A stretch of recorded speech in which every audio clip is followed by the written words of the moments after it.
Okay. Cool. We're good. Okay. Good evening. Welcome to the Town of Emmitsburg Town Meeting for Monday, June 6, 2022. At this time, I'll ask if you have a cell phone, either silence it, please, or turn it off in respect to the decorum of our meeting. As we move forward, I'll ask everyone to stand for a pledge of allegiance first. Not yet. Hold on. Sorry. I don't mean to jump the gun. We do have two guests who are candidates for office, as is our tradition. We'll invite them to speak first before we move into the business of the meeting. They'll be afforded 4 minutes each with the timer, and then we'll go on. So with that, sorry about jumping the gun. We now pledge allegiance. We have three. I'm sorry. I apologize. I heard about two. Okay. I pledge allegiance to the flag of the United States of America and to the republic for which it stands, one nation, under God, indivisible, with liberty and justice for all. I stand corrected. Moving forward, we go to our future meetings. The Planning Commission will meet on Monday, June 27th at 7 p.m. here in the town office.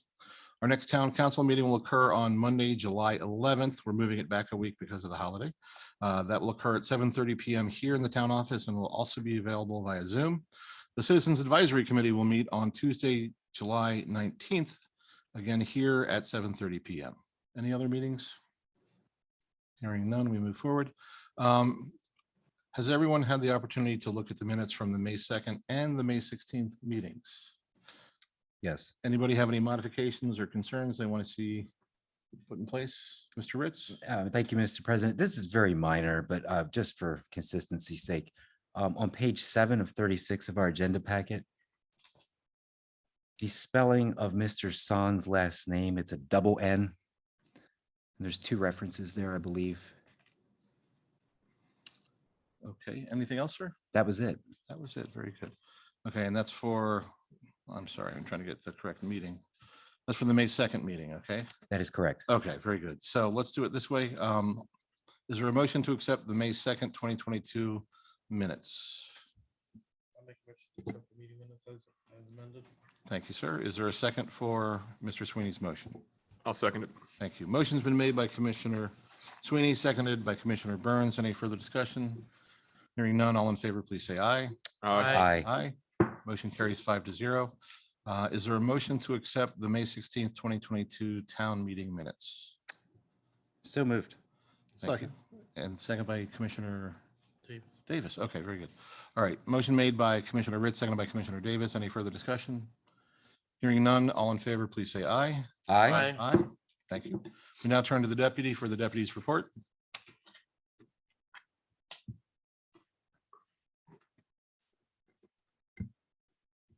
Good evening. Good evening, sir. So May monthly report, we had 3 sick days used, 1 holiday. We had our spring qualifications for firearms.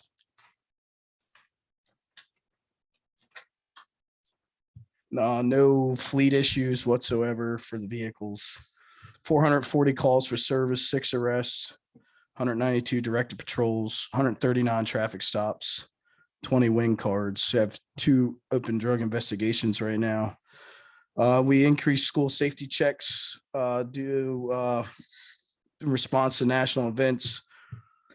A lot of car break-ins and construction vandalisms and thefts in Irishtown Road. I guess apparently some juveniles are going in and kicking the doors off the hinges and tearing up the new houses.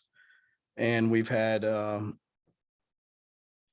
construction supplies dropped off in broad daylight, and in between like a 2 to 4 hour window, they're just gone. So when we get to tag readers, that'll probably help out, but not a guarantee. There's been an uptick in everything in town. We're doing our best to try to keep a handle on it, but obviously, just pretty much the same things happening nationwide. It's happening here too. And, our calls for service are up. We've had assaults in town. We've had drug issues in town again. We just have crime in town, and I can't say it any more plainer or blunter than that. we have a problems here and we're addressing them, but you know, we can only do so much.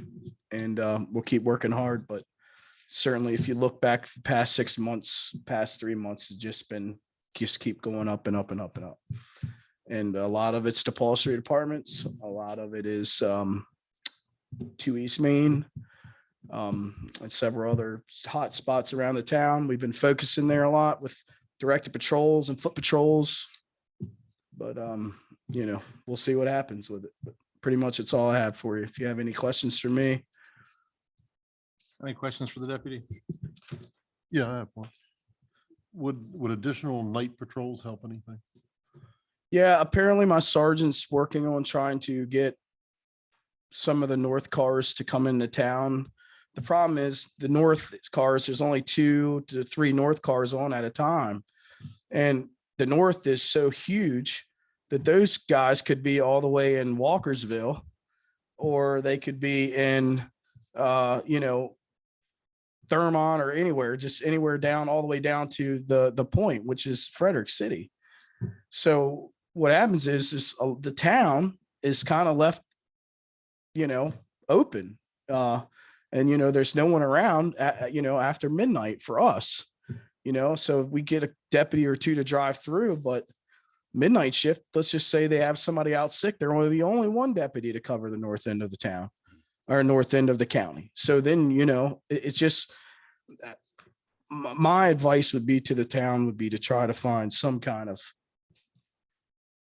help from midnight to 4, midnight to 5, something like that, or 10 to 2, some kind of 4-hour increments. I'm not saying every day, but that would be my advice. If I could give any advice, it would be to have that, because it's, I mean, like the other night I had a domestic and it resulted in arrest, and it took a long time for me to get help, a long time for them to get here, and they were running lights and sirens. So, you know, it's just where we are. And I just, you know, I'm gonna be honest about it, because we have to be to fix it. So unfortunately, that's where we're at.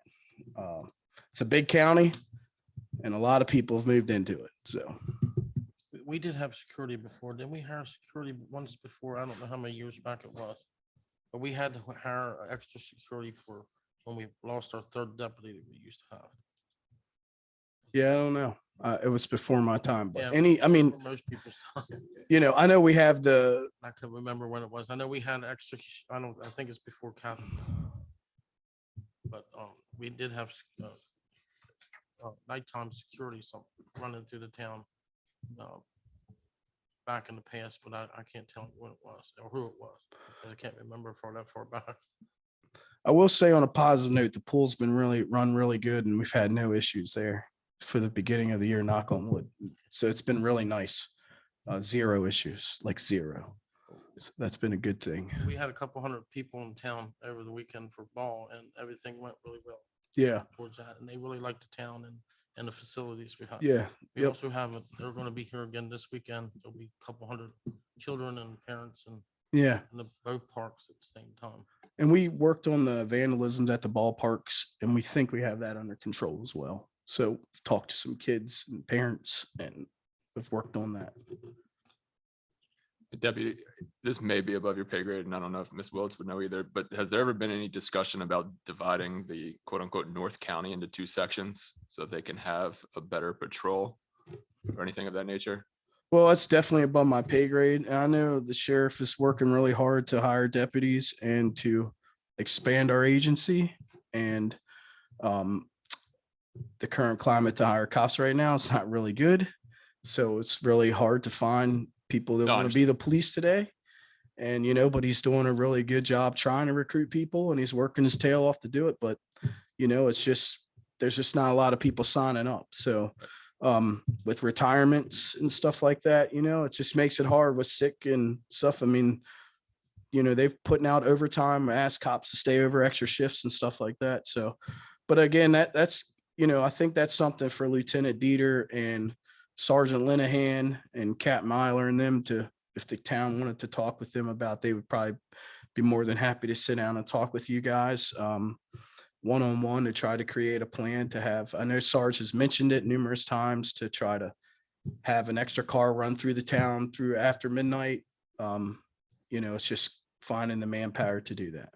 Thank you. I just think we gotta move and get ahead of it before it gets ahead of us. And then, we gotta make a presence. I've already reached out to Sergeant Linehan to start the process for overtime. Obviously, it's a long process, so he already has the request from us, and I'm waiting to hear back from him. Thanks. Deputy, last item, the car break-ins, the windows and such, is that happening in any particular, is it Main Street? Is it the neighborhood? So the west side of the town got hit with people actually breaking the windows. Usually it's people leaving their cars unlocked, which I would encourage the town, the community to lock your cars and take anything of valuable inside your house at night. And that will close that window of opportunity for someone to smash your window in and take the stuff out of, plus, most people that are stealing aren't breaking windows. However, this last crew that went through, they broke people's windows to take the items that were in plain view out of their car. So that's something I haven't seen in a while in town, but times are tough, I guess, in the criminal world. So they're going to do what they got to do to meet their needs. Okay, Deputy, thank you very much. All We right. appreciate what you're doing. Thank truly. Thank you. Okay, so at this time, I don't know who contacted the town first regarding the candidates who have come to speak this evening. Do we have any sense of that? I don't know that it matters. Okay. I was only contacted by one. Okay. So, gentlemen, who would like to go? Sure. Is that reasonable for the crew? Okay, come on up. They're all So good dead. evening. I'll ask you to do this. Please introduce yourself, give us your home address, and then you have the clock I hope we have set up. Make sure you push the button. Oh, and the red button to get the mic to be hot. Yes. Right, yes. Good evening. Good evening. My name is William Valentine. My address is 11026 Simmons Road. It is a postmark of Tawnytown, Maryland. However, I live closer to Emmitsburg and am just in the Tawnytown postmark. I am currently one of 4 Republican candidates running for the Maryland General Assembly House of Delegates, which is now the new 2A district. 2 of the other candidates are here this evening. I did not bring any literature because I know a majority of the board here this evening, or I've communicated and spoke with several of you in the past. I'm running on basically a 3-prong candidate platform. One is public safety, as the deputy alluded to, supporting our law enforcement, our first responders. And I know firsthand the struggles that North Frederick County and our rural areas face with policing and fire and EMS services. The second component would be our small businesses, which I believe are the backbone of any community, as well as our economic development. And third component would be our farming and agricultural entities, especially here in the north part of Frederick County.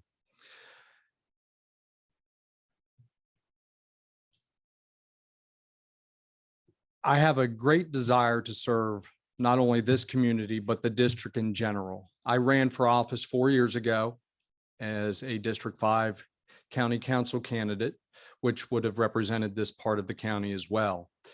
Ran pretty much on the same platform and just came up a little bit short. This district is going to be unique this year based on the redistricting from the 2020 census, where now Northern Frederick County down to the Thurmont city line will be combined with Eastern Washington County. So it's going to basically give us a new set of dynamics when you're dealing with municipal government, county government. We'll have 2 different county governments in this Washington County delegation seat.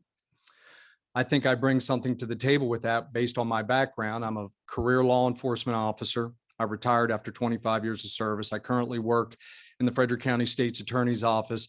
So I bring a lot of background in public service and working for elected officials, working in the public sector, understanding some of the dynamics and some of the relationships you have to build in order to get things accomplished. I think that is one of my stronger suits.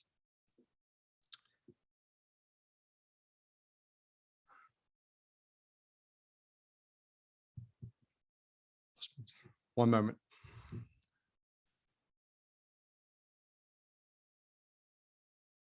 I believe that when assisting and being involved in each municipal government, although the state is here to assist, I believe we all know that the importance of municipal government's self-sufficiency. Any of us that were around during the economic crisis many, many years ago understand that although the state can certainly assist in certain areas of your budgets and your capital improvements, which I would certainly advocate for in Annapolis, I would recommend that based on prior years that the self-sufficiency of, and I'll give you an example, back in 2008 and 9, when a lot of the revenue stream and the highway user fees disappeared, that you understand that, you know, we're here to advocate and assist, but that the ultimate responsibility, you really want to remain self-sufficient. So with that, I'll answer any questions that you may have of me. I know I'm down to 10 seconds, so I'll be happy to take any questions. Any questions for the candidate? Give a email address if we think of a question. Absolutely. It's valentine4delegate@gmail.com. Thank you. Thank you very much. Appreciate you coming. Thank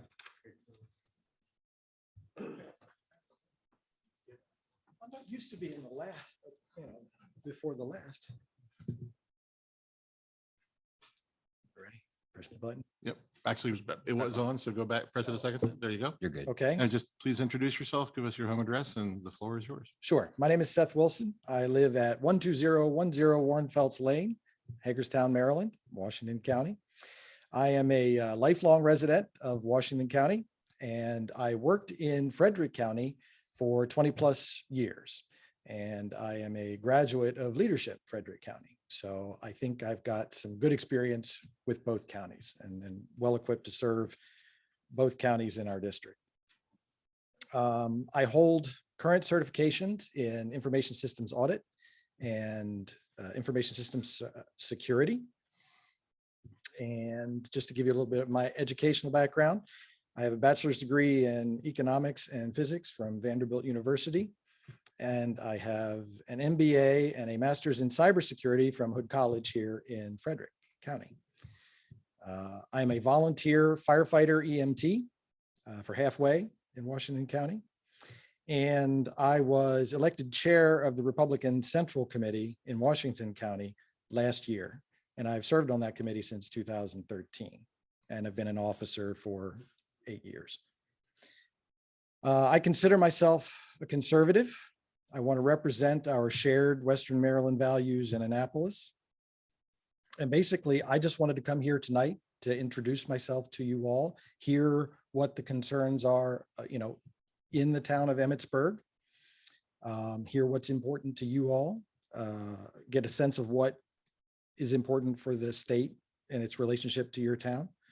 And you all can contact me at sethwilson.us. If you want an email, you can, there's lots of different emails you could use. Delegate@sethwilson.us will work. But there's contact information on the website. So if you just go there, you'll be able to reach me. And with that, I'm happy again to take questions. Thank you for a chance to introduce myself. Any questions for the candidate? None? Okay. All right. Thank you. Thank you for coming. We appreciate it.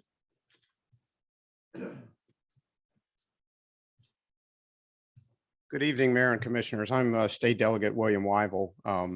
So I've been in the state legislature since 2015. Prior to that, I was a member of the Washington County Board of County Commissioners. I served on there. I was in my 4th term when I was appointed as a state delegate in 2015 by the governor. So I know the importance of local government, the importance of the highway user revenues. We fought to restore those for many years. And unfortunately, that was a promise of the governor to restore highway user revenues fully in the 8-year term, and that just didn't happen. But we did what we could this past session to extend the sunset and also restore some of them partially. In my professional life, I'm a certified public accountant. I currently work as a business manager for a private school. And part of that, I was a tax supervisor for a public utility. I am a graduate of Mount St. Mary's University. I got my MBA degree there. I got my bachelor's degree from Shepherd and my associates from Hagerstown Community College. So I paid for my education. That's what I could afford at the time. So I went locally and paid for my education as I went. I'm conservative, both fiscally and socially. So I practice what I preach. I graduated from college with no debt by working basically from sun up to sundown. As you heard the prior presenters, District 2A now encompasses part of northern Frederick County, as you well know. So the district may be new to Frederick County, but the district, I'm not new to Emmitsburg. My grandfather was Roy Wyvil and Roy and Helen Wyvil. They owned 3 farms just outside of town. So I'm a descendant of the Wyvil family locally. Charles was my father, so he was one of the original 20. So as we were going through the town, a lot of folks recognized the name, and apparently they kept up a good reputation. So I was thankful for that. So I've always taken a very humble approach to public service. It's not my seat, it's the people's seat. And I just humbly ask that you would give me the opportunity to represent your voice in Annapolis this year. I did bring along a couple things. I do have my brochure, but also one thing that I do is an end of session letter every year. So I try to consolidate the 1,500 to 2,000 bills that are presented every year in the legislature down to 4 pages. So if I may approach you all, I'll leave those with you and be happy to answer any questions. My email address, all my contact information is on my handout. So again, I thank you for allowing me to speak to you this evening and introduce myself. Thank you Thanks. for coming. Appreciate it.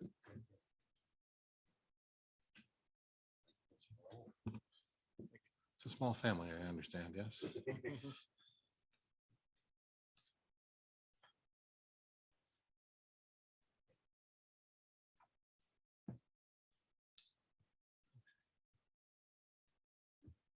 So at this time, we move forward.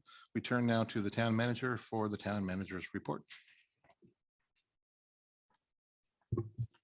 Good evening. This will be the town manager's report for April. I'll just highlight some of the areas. I'll start with streets. Outside of their normal duties, they also responded to a damaged street light from an accident on Zanella Drive. The staff worked with the contractor installing the new storm drain pipe and inlet on Cedar Avenue. And staff put millings and cold patch along the edge of the road on West North Ave and North Jameson Avenue. Related to parks, the contractor completed the tree project in Memorial Park, consisted of removing some dead trees and stump grinding. Staff removed a tree that fell over in the walking path behind ball field number 3, mulched around entrance signs to the parks, and they put both the men's and women's restrooms back together at the pool to get ready for the opening season. Related to water, Rainbow Lake is currently still at the spillway level of 16.6 feet. Roughing filters are being backwashed 2 times a day. D filters are getting about 2-week runs. Water production and consumption, we produced an average of 214,906 gallons per day and consumed approximately 235,240 gallons per day. The amount of backwash in March is about 10.99%. We purchased 441,300 gallons of water from Mount St. Mary's.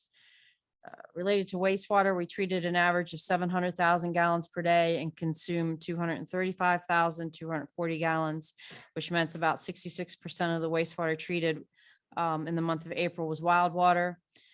We did have 1 spill of untreated sewage in the month of April due to heavy downpours of rain.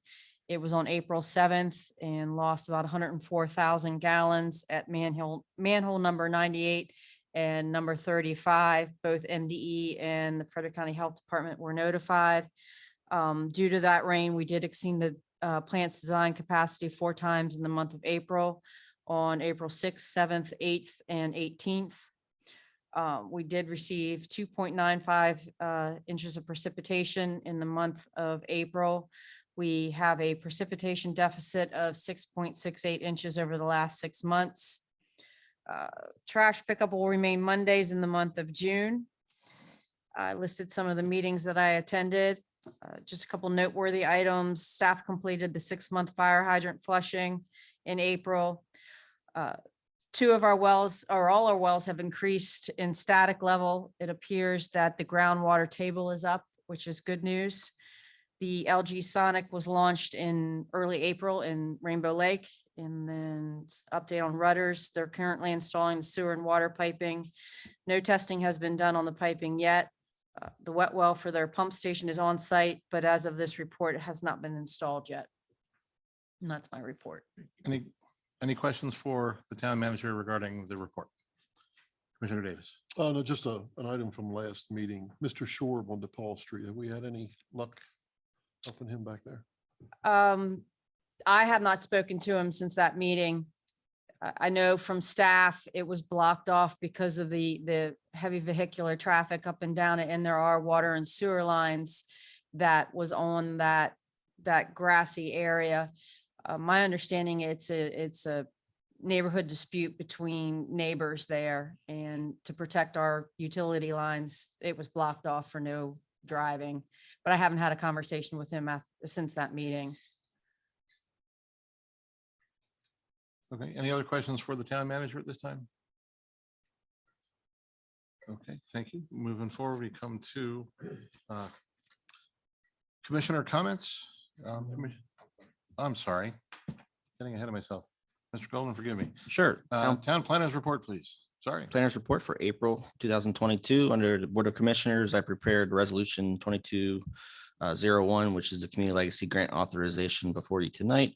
Prepared Ordinance 2204, collection of municipal charges, which will be before you next meeting. Developed and refined the 5-year parking improvement plan. Under grants, community legacy, I submitted reimbursement requests and also the fiscal year 21 final report. Under community development block grant, we processed payment requests 8 and 9, grant reimbursement requests 8 and 9, processed payrolls for 33, 34, 35, 36 weeks. Worked with attorney and engineer on the East Main Street right-of-way dedication, which is before you tonight as well. I completed the federal Section 3 report. MS4 tree planting is going well. We had an event at the wastewater treatment plant on the 2nd, 16th, 21st, and 23rd. They are done for the season. Stormwater utility feasibility study, project management. I reviewed the draft final report and finalized project. The finalized reports are available on our website and also out in our lobby. Stormwater utility implementation process, continue processing data from the feasibility study to compare water and sewer bills. I issued 13 property addresses. I also started discussions with MDE, Daughters of Charity, and Streamlink Education for next MS4 permit tree plantings. Code enforcement and permitting, we processed 10 zoning permit applications. Most noteworthy is the 2 in Brookfield along Irishtown Road. They are now sold out of lots. Next page, page 16, I processed 3 backflow preventer permit applications, 3 no zoning permit required forms, 1 backyard chicken permit application. I prepared and delivered numerous citations to the Frederick County Court on the East Main Street property. New parking enforcement and permit software. We met with the parking and code enforcement officer and the contractor on 4 days. Amy and I attended virtual permit training on the 25th. We met with the parking meter company and parking code enforcement officer on the 6th to get you guys some data on costs for that. Worked with the attorney to address the East Main Street property options. We met with the contractor on 2 days to clean up the property on Welty Avenue. I attended a court hearing with Amy on the 26th regarding East Main Street. We had various incident reports throughout the month. Planning Commission, various project management, most noteworthy Federal Stone, reviewed corrected site and landscape plans for mayor and planning commission signature. I also worked with Federal Stone's engineer and attorney on easements.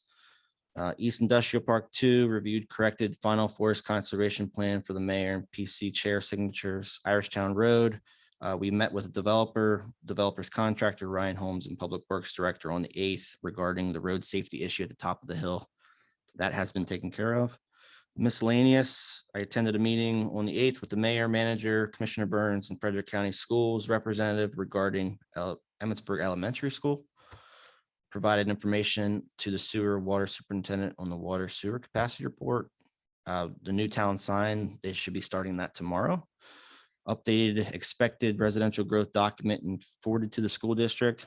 And finally, I started working on the Sustainable Community Designation Renewal application. And as always, there are the business development updates. If you have any questions, I'll be happy to answer. Mr. Ritz. Thank you, Mr. President. Mr. Goulden, I have two questions. One I missed last month and it's in here again. So just for clarification's sake, regarding Emmett Ridge 2, the wetlands, is that just due to like a swampy area or is it an area of like protected grass, Yeah, flora, so- and fauna, et cetera? The wetlands have always been there. However, back in the 90s, the state didn't really enforce it as much as they do today. So they did a delineation and they found that wetlands are going to compromise most of the area. So it's just area that sits wet pretty much constantly. Okay, And so, they're prohibited from building on top of that. okay. Makes sense. Thank you. And Sure. The other question was regarding the Fraley Farm. There was a meeting in May. How did that go? It went really well. They are a contract purchaser right now, so they're doing their due diligence with their engineer to see if it will work out for them. So we're giving them all kinds of data about our town, and they're going to see if it's going to work. Okay. Thank you. Hopefully, we'll have more in the next couple months. All right. Sounds good. Thanks. Commissioner Davis. Two little quick things. Permits, such as for a fence. Yes. Do we do any notifications to neighbors that anything's going to happen there? No. Okay, is that something that we should maybe think about doing or put that in our ordinance somewhere, that anything that would affect I'm not talking about putting a bathroom in it, but any permits that we give that would affect the neighbor's property line, that we could at least give a notification that something's happening there? It's something we could do if the board would like. I don't know of any municipalities that do it. Unless We it's could be the first. How about that? exactly. Yeah. That'd be good. So- Yeah. You mean I- something like a fence? Yeah. Okay. I have seen municipalities where they present a roster of permits that have been approved and the nature of the permit and the site of the permit. I know I would suggest considering looking at the Tacoma Park, Maryland website, and they have a pretty interactive one. So it doesn't do the job of advising the neighbor, but it does give the neighbor an opportunity to investigate, if this is a permitted activity. Yeah, I think it's just a courtesy. All I'm looking for is a courtesy to the neighbors that they know something's happening. So you don't come out the next morning and there's a 6-foot fence up that wasn't there the night before. Right. And the only other thing, the Irishtown Road blacktopping, is there any way you can get that moved up at all? Because of that, the safety hazard out there with the storm drain or the whatever drain is sticking up that motorcycle hit a couple weeks ago. Sure. I So don't know if you can, but it's really up to the town when we can do that. We were waiting as far as possible because the heavy equipment that goes up and down there, we're really scared, and it's typical that it's going to destroy it again. Yeah. And then we be responsible for fixing it. yeah, maybe a sign. How can we put a sign? Get something up there that will Sure. warn. I mean, it's up to Kathy, Yeah, the but- motorcycle, that was a lucky one, but it could have been pretty bad. Do we want to lower the speed limit, do you suggest? Oh, it or doesn't matter. also- The motorcycle was going too fast, so it wasn't, Okay, it all right, wasn't okay. that, but Yeah, there were It was- contributing factors. yeah, to yeah, that, yeah, yeah. but- There was, but So I think the last I spoke to Zach, I think it's on the contractor schedule for July late July. or August. So probably the best thing now would be to just signage that gets put up, some temporary signage. Because if we go out and do anything now and then they turn around and destroy it. yeah, and I'm okay with that as long as it makes it look like we're putting some positive steps into trying to prevent another one. So. Yeah, I can talk with Jimmy and Kathy Yeah, tomorrow. that's fine. Commissioner Burns. Just real quick in regards to the Fairley Farm. You're- going back to- Commissioner Burns. Just in regards to the Fairley Farm and going back to the conversation we had on May 8th with Frederick County schools, are they being looped into that conversation about what's going on at Fairley Farm? Yes, they Okay, are. so they're aware of what the plan is and that everything's going on. Yeah, their attorney is actually Bruce Dean, who was in here and knows everyone's concerns. Okay. Yeah, All right, awesome. Thank you very much. sure. Were there other outcomes related to that Emmitsburg Elementary School, Frederick County Public School meeting No, A lot of shock. yeah. at the state of the building? No, at Frederick County, not realizing what was going on. So they are up to date on the information and the progress and future developments for Emmitsburg that they might not have had previously. So they are fully aware of our anticipated developments. And we'll continue. I know the mayor wants to continue to meet with them and stay on the forefront. Great. Okay, thank you. Any other questions for the town planner related to the town planner's report? Okay. Now we turn to Commissioner comments. Thank you, Mr. Burns. Commissioner Ritz. Thank you, Mr. President. I'd like to congratulate all of our Emmitsburg students and teachers on a successful school year, and I hope that everyone has a safe and fun summer vacation. Can't believe tomorrow's the last day of school, Frederick County. There have been some complaints. I know we received a few regarding the town's water shutoff policy and reconnection fees. I'd like to pursue adding that as a future agenda item, and if potentially if Ms. Willets is available, I have some ideas. Maybe we can sit down. Tomorrow is not a good day for me, but I'll reach out to you and see what your schedule is. Okay. Okay, thank you. And I don't know if I want to take a straw poll amongst everyone here. I got a thought this weekend as I was mowing. Don't know if anyone in town's having issues gassing up lawnmowers due to the rising gas prices. Just a thought occurred to me that maybe we might want to consider putting a little bit of a hold on the grass cutting part of the ordinance. The grass height. The height, yeah, it has to reach a certain height. I know there's pros and cons to approaching that either way, but just thought maybe it'd be more of a proactive view, thinking outside the box potentially. As gas prices continue to climb, maybe it'll help some of our residents out a little bit. Just a thought. So I don't know if wanted to get everybody's thought on that, if that's something we should even consider as a future agenda item. The risk there might be, I hate to use the word vermin and other critters. There's that. I definitely see the value of the dollar and the gas. I'm with you there for sure, as I own a gas mower, or it owns me. It's hard to say. What is our, sorry, Mr. Golden, what is our grass height standard? 8 inches. 8? Mhm. Okay. So 8 inches seems like pretty good leeway. We're coming into hotter temperatures more consistently. So maybe we'll get into, hopefully, sort of You'll get more of the brown, crunchy, dry. Correct. But yeah, I Correct. get that. And I know, yeah, we don't want any vermin issues too. I understand there's two sides to look at there. And even with the prices the way they are, I, for one, I like my lawn to be nicely mowed, but just thinking of some other ideas, that's all. So we also, at 8 inches, you also get 30 days to cut it. So depending on how much rain you get, you might be up to, I don't know, 10, 12 inches. And the main concern, most of the times we're responding to neighbor complaints about tall grass. People are cutting their grass and then their neighbors aren't. And the vermin and the rodents are the big concern with it. Yeah, and I get that. I get what you're saying. I do. I just don't know that that's the area. I don't think we can go any higher than 8 inches. Okay. anything else, sir? No, my brain works, I was just mowing and it just, came to me. Other times it just doesn't seem to work too well, but thank you. Yes, sir. I'm thinking goats maybe, but Mr. Davis, yes, sir. No goats. Just a shout out to a lot of the property owners in town.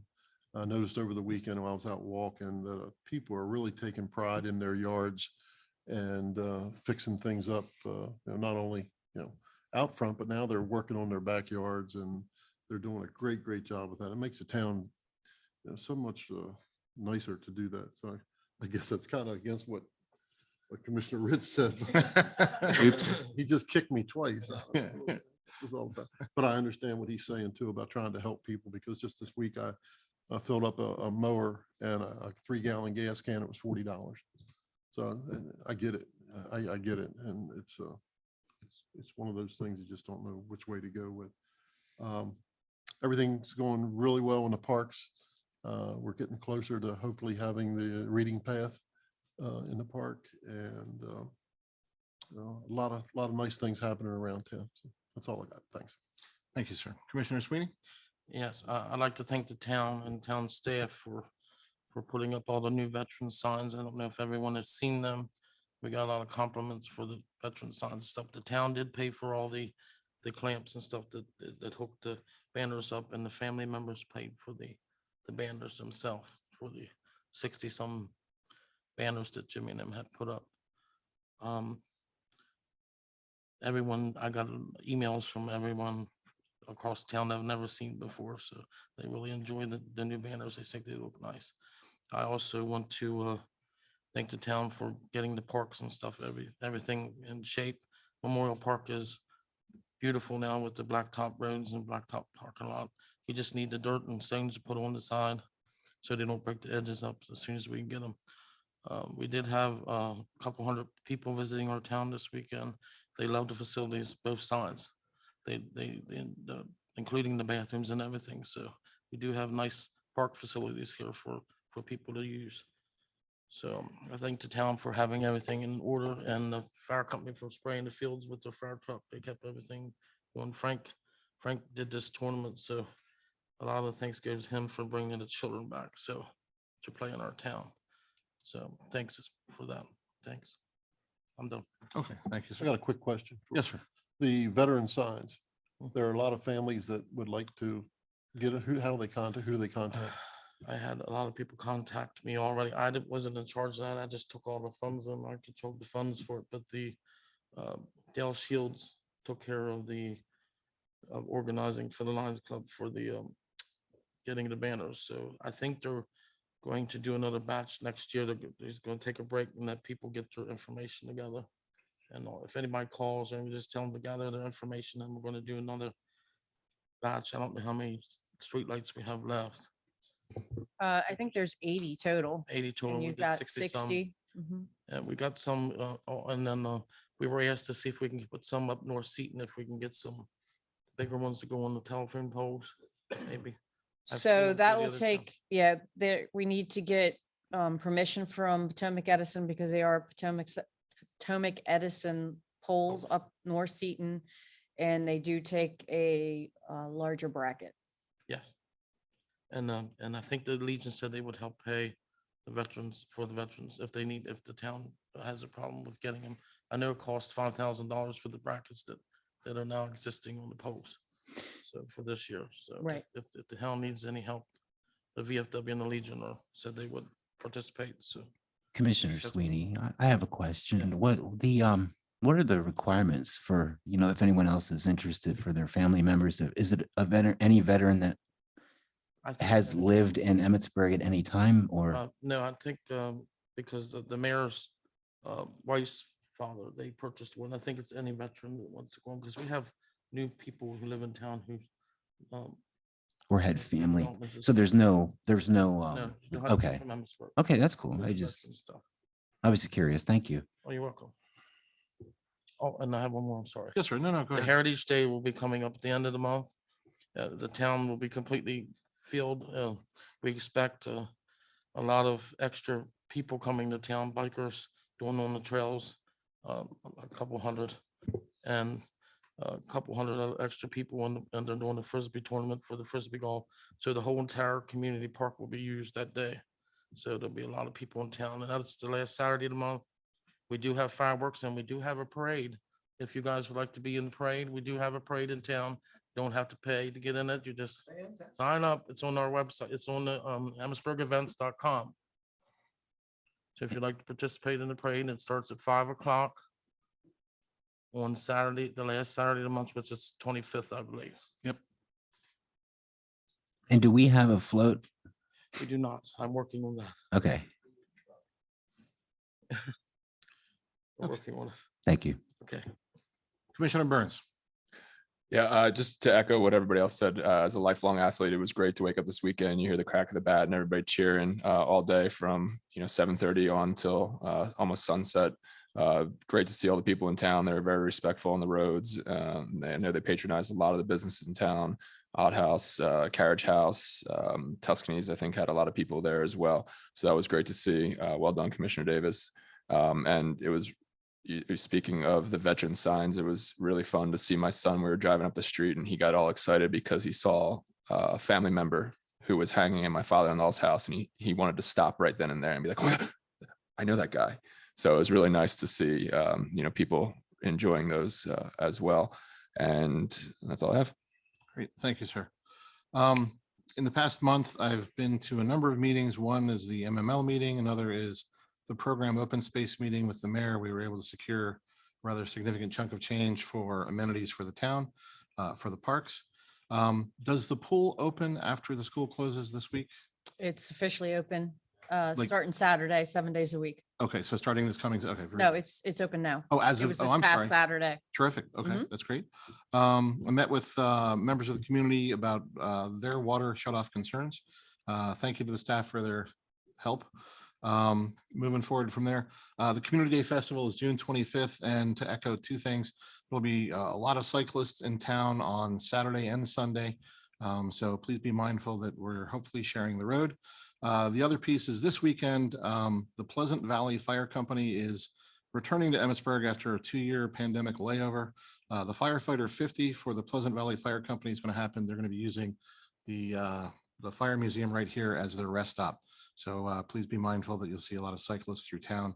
The nice thing about that is it brings back tourists to town because they want to ride the area again and kind of investigate more about Emmitsburg. So that's been a pretty positive thing. Beyond that, I hate to, jump on the tailcoat, but the parks look stunning. So hats off to staff for that.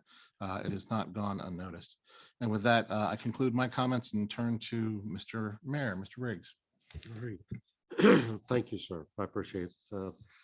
I want to thank Frank Davis for bringing baseball back. He's done a great job with that. It's good to hear that clamor, the clunking, and the crowd screaming. And the parks are full. You're doing a great job on that, Commissioner. And also to Commissioner Sweeney for galvanizing the Lions Club to provide food and beverages for from sun up to they're out there when my bride takes her lab for a walk in the morning, and we can hear them there all the way in the evening. I want to thank Silver Fancy Garden Club. They clean the tree wells on West Main and volunteer, and they're going to do the square and then move on to East. And they've asked for a little help from the town. I think we're going to be able to help them out on that. Not money, just some elbow grease. Thank you to staff for another sidewalk connection from Cedar out to South, and our goal is to make the turn and go all the way down across from the Daughters of Charity and completes another sidewalk connection. We received $84,250 at our Maryland Municipal League Frederick County chapter meeting. POS money. It's bidding with all the other towns, and you have to it's like playing cards, and I think we did very well this year, and for that I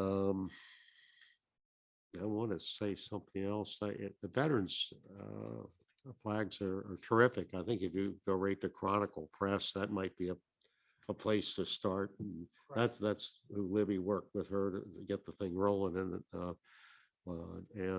it's kind of they've all done a great job. Dale, everybody just making it looks terrific, and everybody just goes by. And like I say, we have like 20 more slots, and it's open to any person that lives here as a family member who put their life on the line. And Ross went over there and did what they did. And we met with the president of the Mount and his financial leader, Mr. Davies. It's here, Mrs. Davies, Mr. Davies, I apologize. And Mr. Otis, the grounds person, talking about the DOC building. Seminarians will occupy the nursing wing that's vacant right now. Probably 40. They will start August of 23. A year later, then they'll have the graduate programs, physician's assistants over in another wing, which will probably have about 60 people, and they're talking staff, teachers and students. And they'll also probably have some residence for students on the on the top floor. So the university's come to town. It's always been a dream. We had St. Joseph's College here in the 73 and replaced wonderfully by our wonderful $40 million a year budget Homeland Security facility, and everything it does for the community. But it's good to have more people down here coming in for goods and services here, and it's not easy. That's about a $12 million move on behalf of the Mount to do the graduate programs and the other programs too. I will be presenting a check to Vigilant Hose this week of $6,000 to the town. We want to thank them. If all during the clamor with baseball, you may have heard, I don't think Mr. Davis was here. He's with them on calls. I mean, they're very, very busy, the Vigilant Hose, and it's really an honor, and we're really blessed to have them here and what they add to our community. And I think that's about it, sir. Thank you very much. Veterans banners were made here locally by a small business in town, and right down the street, the Chronicle Press Right. made all the banners here from our town. They were not made anywhere else. They were made right here. Yep. So they're the ones that did all the information and printed them all, and they're a big asset for our town. Thank you. Mayor, since you won't be attending the conference this weekend, we can pick up your credit card what day?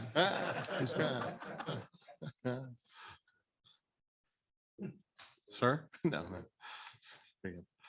Okay, thank you, Mr. Mayor. Appreciate your comments. We turn now to public comments. I first turn to Eric Sloan. And again, Mr. Sloan, I'll ask you, please introduce yourself at the dais, at the podium rather, and share with us your address, and you have your time. Eric Sloan. I live at 500 East Main Street, Emmitsburg. And as far as the vermin and tall grass to fill it in, my backyard I keep fairly short. And at nighttime, it's like a live-in thing for hippie rabbits. And, Hippie rabbits, you say? yeah, Okay. my dogs go out, chase them away, and then as soon as the dogs are back in, the rabbits are out there. But you know, the big thing is, like, you know, where do we plan on being in 5 years, 10 years, and 20 years? I mean, this has gone from a sleepy town, God knows how long ago, when Frank was a little kid wearing shorts, chasing Dixon with a can, to now, you know, we worry about cars being broken into and everything. Is there some kind of a plan to figure out, you know, what are we going to do before we end up being another city of Frederick? That's it. Thank you. Yes, sir. Just to address your question, we do have the comprehensive plan. I don't know if you've looked at that, but that talks about one part of what you're looking for. We have planning and zoning as a committee, and they're always eager for members and input from the public. So just a thought. All right. Thank you, sir. At this time, I now turn to Mr. Kevin Hagan. Same thing, Mr. Hagan. Please introduce yourself at the podium, share your address, and you will have the mic. Kevin Hagan, 1304 Huntley Circle. Just like mentioned, there was some recent parking enforcement in the Brookfield community, and Brookfield and Pembroke just aren't used to that. So it caused some stir in the community, and part of that came out. I'm not going to say anything they did was wrong with the parking enforcement, but when I was sharing the rules and the regulations of the town with the community, one of the things that came up was the rules and laws we have, how far you have to park from a stop sign, how far you park, you know, from a fire hydrant to 25 feet and everything. And a couple people made a suggestion. I thought it was really good that I'd bring it here tonight. I know we do some curb parking in the town during the summer, and we'd like to consider if we could get some of those curbs marked in Brookfield and the Pembroke neighborhoods to delineate, hey, it's 25 feet from a stop sign. Your parking is 10, you're out of line. So I just wanted to say, I know we do that during the summer. I just don't know, are there funds or availability to have some of that also done in the Brookfield and Pembroke communities? Thanks.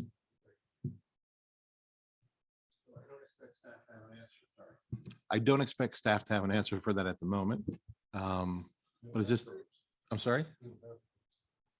Well, yeah, and well, in Pembroke Woods, we don't have curbs per se, but along Brookfield Drive. along Brookfield Drive, they transition in the Brookfield development where there are, so kind of close to us. To the point, can we follow up with town staff at a better time to talk about the possibility of curb marking?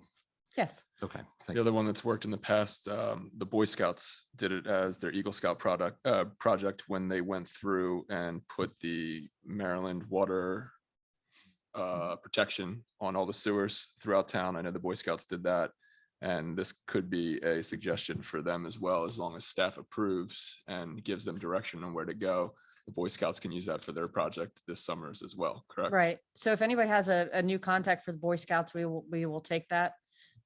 We don't have a good contact anymore. And, I think so. but we can discuss it. Thank you. All right. The candidates each spoke before. Those are the last three signed up. So we'll now move on in the meeting agenda. So at this time, we'll turn to administrative business, which we have none. Now we turn to our consent agenda related to approval of free pool day on Community Heritage Day 2022 for consideration. Staff, do you want to address this? So I can. Pretty simple. So in years past, for as long as I can remember, the board has approved free access to all at the Emmitsburg Community Pool on Community Heritage Day. This year, that would be June 25th. And just seeking consent again. Okay, is there a motion to, would you just need consent? No, you don't need a motion. Correct, for a just vote? consent. Okay. Does anybody have an issue about allowing free admission to the pool on Community Day, June 25th? Nope. For the full day? Go for it. Okay, very good. So as well as you have That's all full I need. consent from the board. Thanks. Yes, thank you. Okay, a question from Commissioner Sweeney. Also for Yes, sir. Heritage Day- Also for Heritage Day, we would like it if we can get maybe temporary one lane road or one way on, is it Willow? Yeah, if you would do me a favor, Commissioner Sweeney, I know every year you send us a list of things that you need I'll leading do up to Heritage next Day. week. If you'll put that in that request so that I can pass that on to Jimmy, we'll Okay. get it all taken care We of. expect a lot of people using that road and we want to try to get one way in, one way out, so it doesn't get all clogged up. Right, Like, I will be here next week after we come back from the convention. okay. Okay, at this time, we now turn to the treasurer for the treasurer's report. Commissioner Broom. Good evening. This is the treasurer's report for June 6, 2022. This is the cash activity as of May 31st, 2022. We had a cash balance on May 1st of $7,402,183. We had deposits in the amount of $463,398. We had withdrawals in the amount of $389,742, which left us with an operating balance forward of $7,475,839. The top 10 check amounts are listed below for the prior month. Any questions for staff related to this item? I would just mention that 5 of those items are grant related. The ball field bleachers, the clarifier, the concrete pads, and the message center are all grant funded. Awesome. Oh, I do have a question about the pool. Is the pool closing any during the day or to disinfect or did you hear anything from Frederick County? I didn't know if they were closing. They're during the not. day. They're not, I have, They did not this past weekend. okay, I didn't take notice and I haven't gotten any emails about it. The only question that we had about the pool is obviously it's required for the 15-minute adult swim each hour. I don't know if we can change this, but the fact that they do a 15-minute adult swim at 6:45 when the pool closes at 7, is there anything in regards to that? I don't know if it's a state law, what the regulations are or anything like that, but just allowing the last 15 minutes where everybody can swim before they have to get out and run. 9 times out of 10, it's just closing the pool at 6:45. Okay. Yeah, I can look into it and I'll talk it over with Amy and we'll come up with some sort of solution. Great. Okay, and that's I it. did notice that. Very good. All right, we now turn to the Planning Commission's report. Mr. Golden, anything to share? Thank you, Mr. Golden. Ritz, there you go. Um, Okay. Yeah, the planning commission did meet on May 31st for the following two items. The site plan for Federal Stone was conditionally approved. And the right-of-way plat for 500 East Main Street, as related to our agenda item number 2 this evening, was approved. As stated earlier tonight, Planning Commission will meet on June 27th. Anyone have any questions? Doesn't look that way, sir. Sounds good. Thank you. Okay, thank you, sir. We now turn to agenda item number 1, approval of policy 2022-03, Public Information Act for proactive disclosure of public records for consideration. Okay, so Julie had taken some Public Information Act training before she departed. And one of the things that she had learned during her webinar was that the town does not have a policy related to how we handle Public Information Act requests as required. And then a new law was taking effect that we are required to have a policy as of July 1, 2022. It basically goes over what the town will disclose and basically the process for the Public Information Act. Ms. Shaw developed a really good form. She had taken some training. They did not require a policy at that time. So we've always had a form and procedures in place. This is just a formal way of adopting it. It basically says the PIA grants access to government records without unnecessary cost or delay. It identifies the town clerk as the designated official PIA custodian and records manager for the town of Emmitsburg. It lists the contact information for the town clerk related to all requests for copies of public records that are not otherwise exempt must be made in writing on an official form, which the town does have. It is located on our website, or you can contact the town directly to receive a copy of it. The town of Emmitsburg will provide access to documents as requested. However, the town is not obligated to conduct research or investigations.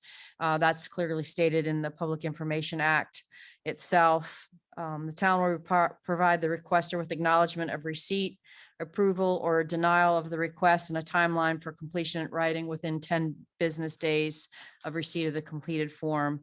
We normally complete them within 10 days. If, however, it is information that would take longer, you are notified in writing of the possible delay and when to anticipate the records. The town charges a copying fee of 25 cents per page for copies for most standard documents containing 5 or more pages. Copying charges may be more for large size items or specialty records. There may also be a fee of $25 per hour if retrieval, review, or research of the records takes more than 2 hours. The first 2 hours are at no cost. Payments required in full upon retrieval. The town of Emmitsburg proactively discloses via its website the following records: town municipal code and charter, ordinances, resolutions, proclamations, policies, approved budgets and audit reports, agendas and minutes for the board and planning commission meetings, public bidding and requests for proposals, and vendors. And this is all that was required for this policy. Any questions for staff related to this item? I have a few, Mr. President. Mr. Ritz, yes, sir. I guess let's, under purpose, there's a sentence, the second full sentence, the town of Emmitsburg will provide specific non-exempt information to the extent that it is available. Mhm. There are certain records that are exempt to Public Information Act requests. So the availability part, I was worried that we are missing records. No, there are certain records that are exempt from Public Information Act requests, and they are not, just, we cannot disclose them. Well, like our minutes, the And- closed sessions and things like that, Personnel records. personnel records. Right, Yes. so that's what that is, and that came specifically from the Maryland Public Information Act. Okay, well, that makes sense. And then under policy, paragraph for policy, the last sentence of the first full paragraph, the town of Emmitsburg will provide access to documents as requested. However, the town is not obligated to conduct research or investigations. And then further down, there's a $25 per hour fee if the retrieval, review, or research of the records. It's just that the word research, I'm assuming, is not the same. You're researching our own records. Correct. But now, So, I'll interrupt real quick, though. yeah, go ahead. I remember a while back, we had a record retention policy that we voted on, Mhm. which I can't find on our website, but my recollection is most of our records are electronic now. Was, we had boxes and boxes, taking up valuable space here in the office. So what is the retrieval process for these electronic? So a lot of the records, and Ms. Shaw can add in, have been sent to the Maryland Archives, correct? They have not been sent yet? Not yet. But per that policy, a good portion of our records are sent to the Maryland Archives for storage. So that will free up a lot of our space, and then some will be like electronic. We hang on to a lot of the plans, but a lot of the documents will go down there for storage. Okay. Basically, it's research. I can't think of an example off the top of my head, but something that's not readily accessible that is extremely time consuming in research, and it's creating reports. So like the Public Information Act, if somebody requests it and they want it in an Excel sheet, but however, we keep our records in Microsoft Word, we're not required to convert it over to Excel. We are only Okay. required to provide it in the form that we have.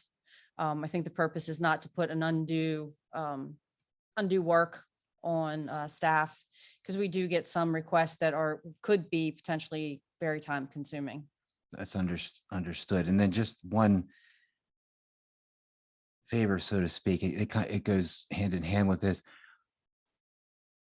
And I do acknowledge that we've had some turnover with staff and things like that. So appears to be a lot of electronic records on our website that are missing. I know we put like copies of ordinances, policies, and things like that.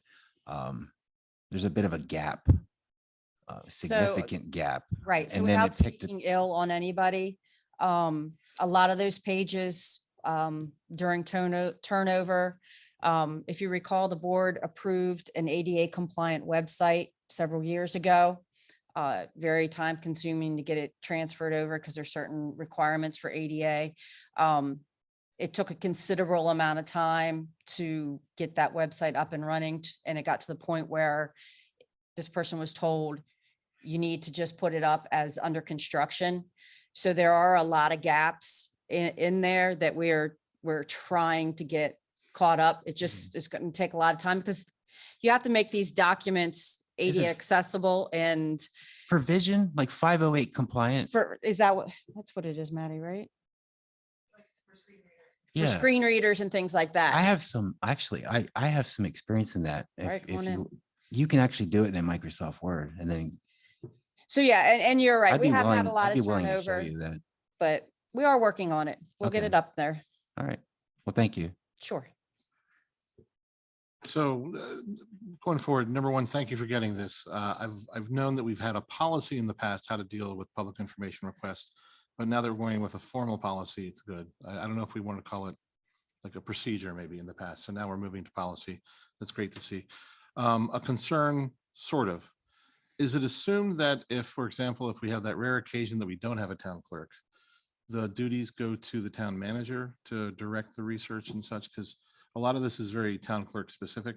Right. And That's I don't want to overburden that's you, correct. but the reality is, Right. is that understood through this Right, document? correct. Okay, And right. in the interim, while we don't have a town clerk, all the emails and requests will come to me. Okay, and related to our transitioning from hard copies to digital copies, there's a high probability, Mr. Ritz, I'll see the vendor at the MML conference. Is there, like, maybe I can talk to you after the meeting, and is there any specific questions I can ask them related to this? Maybe I could carry those questions for you. No, I was under the impression that a lot of our records were already converted. were converted electronically already for storage space. And I do realize like plants, huge, we're not going to scan those, they're. But what I meant easier is to like, if store. you had, I thought that your question related to accessing them, like how are they accessible? They are accessible. So we do have Shore Scan, and I believe that's the vendor you're referring to. We do utilize Shore Scan, and staff does scan in thousands of documents every month. And we're going back historically to get older agendas, older minutes scanned into the system. It is on a searchable database for staff. Mr. President, I think that's what you're referring to, like Correct. the database aspect. Correct. Yeah, that's what I was sort of leaning towards Okay. that too. I was under the assumption that once scanned in, it would be more easily retrievable as an electronic record. It is. I just want to make sure everybody knows that staff's been profoundly awesome about this. So my hat's off to you guys for your effort. Wait, I wasn't implying anything. No, no, that no, you- no. I okay, just okay. wanted to put it out there. All right. So from us, you need a vote. Yes, please. Okay. So is there a motion to accept policy 2022-03 Public Information Act for proactive disclosure of public records? So moved. Okay. Is there a second for the motion? I'll second it. Okay. Motion's been made by Commissioner Davis, seconded by Commissioner Burns. All in favor, please say aye. Aye. Aye. Aye. Anybody against? Motion carries 5-0. Thank you. We turn now to agenda item number 2. Accept agreement of right-of-way dedication at 500 East Main Street for consideration. All right, thank you, Mr. President. This is the Eric Sloan property, also Elizabeth Sloan and Christina Callahan. This is an older part of the town, so it figures we do not have a right of way at this location. So we do have extra grant funds with our community development block grant, our federal grant. So speaking with the mayor, Kathy, this is one area that we would like to add a sidewalk. So it's going to connect East Main Street to the new Christ Community Church, who will be responsible for adding a sidewalk along their frontage of their property. And as you may have noticed, we also just added a sidewalk in front of Quality Tire. And then at some point, we're hoping to connect to Seton Square near US 15 to connect the town in more locations. So we're asking for, Mr. Sloan has agreed to give us the right of way in lieu of adding a fence along his property along Creamery Road. It's going to be a 4-foot fence. We did get one quote so far from Frederick Fence for $37.50. I'm going to work on getting 2 more quotes before we do that. So this agreement would accept the right-of-way dedication in lieu of the fence. And we ask for your approval. Great, thank you. Any questions for staff related to this item? Not a question, just a comment as related to our discussion at the Planning Commission. I did bring forward the concern that Mr. Sloan raised several months ago regarding lighting in that area as a potential thing to look for in the future. So Mr. Golden did indicate that, yeah, that's on the potentially from the agenda in the future as the sidewalk is further developed with Christ Community Church and elsewhere to help with some lack of lighting in that area. Thank you, sir. Any other questions or comments? Hearing none, is there a motion to accept the agreement and right-of-way dedication at 500 East Main Street? So moved. Thank you. Is there a second for Commissioner Burns's motion? I'll second. Motion's been made by Commissioner Burns. It's been seconded by Commissioner Sweeney. Is there any further discussion? Hearing none, all in favor, please say aye. Aye. Aye. Aye. Anybody against? Motion carries 5-0. Now turn to agenda item number 3. Just real quick for Mr. Sloan, before we put that fence up, decide whether you want the rabbits in or out. That way we will know where we want them. Okay. So you want a little gap. We'll take care of that. I don't think they make hippie rabbit fences. I was gonna say, there's a little tie-dye gate. Okay, we turn to agenda item number 3. Approval of resolution 2022-01, community legacy grant authorization for facade for consideration. Staff, we turn to you. Yes, thank you, Mr. President. This is our yearly resolution for Community Legacy Facade Grant.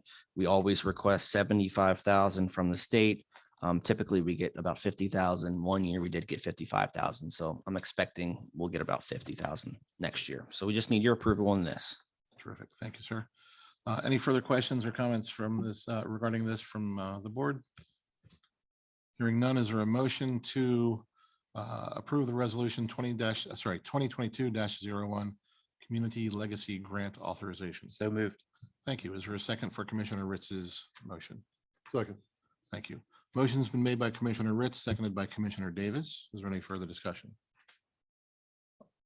Hearing none, call the vote. All in favor, please say aye.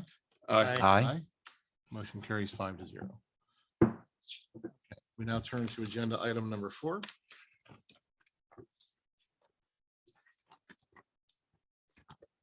Approval of resolution 2022-02 Community Legacy Grant Authorization for Streetlight Replacement Project for consideration. Staff? Thank you. This is a grant that Ms. Shaw is working on. We've discussed it several times over the past year about wanting to replace the streetlights throughout town, including Main Street, North, South Seaton, as well as the developments. She's applied for, this will be the third grant she's going to apply for streetlights. This one is going to be through the Community Legacy project, similar to the one that Zach just went over. This one's going to be for the streetlight project and in the amount of $252,500.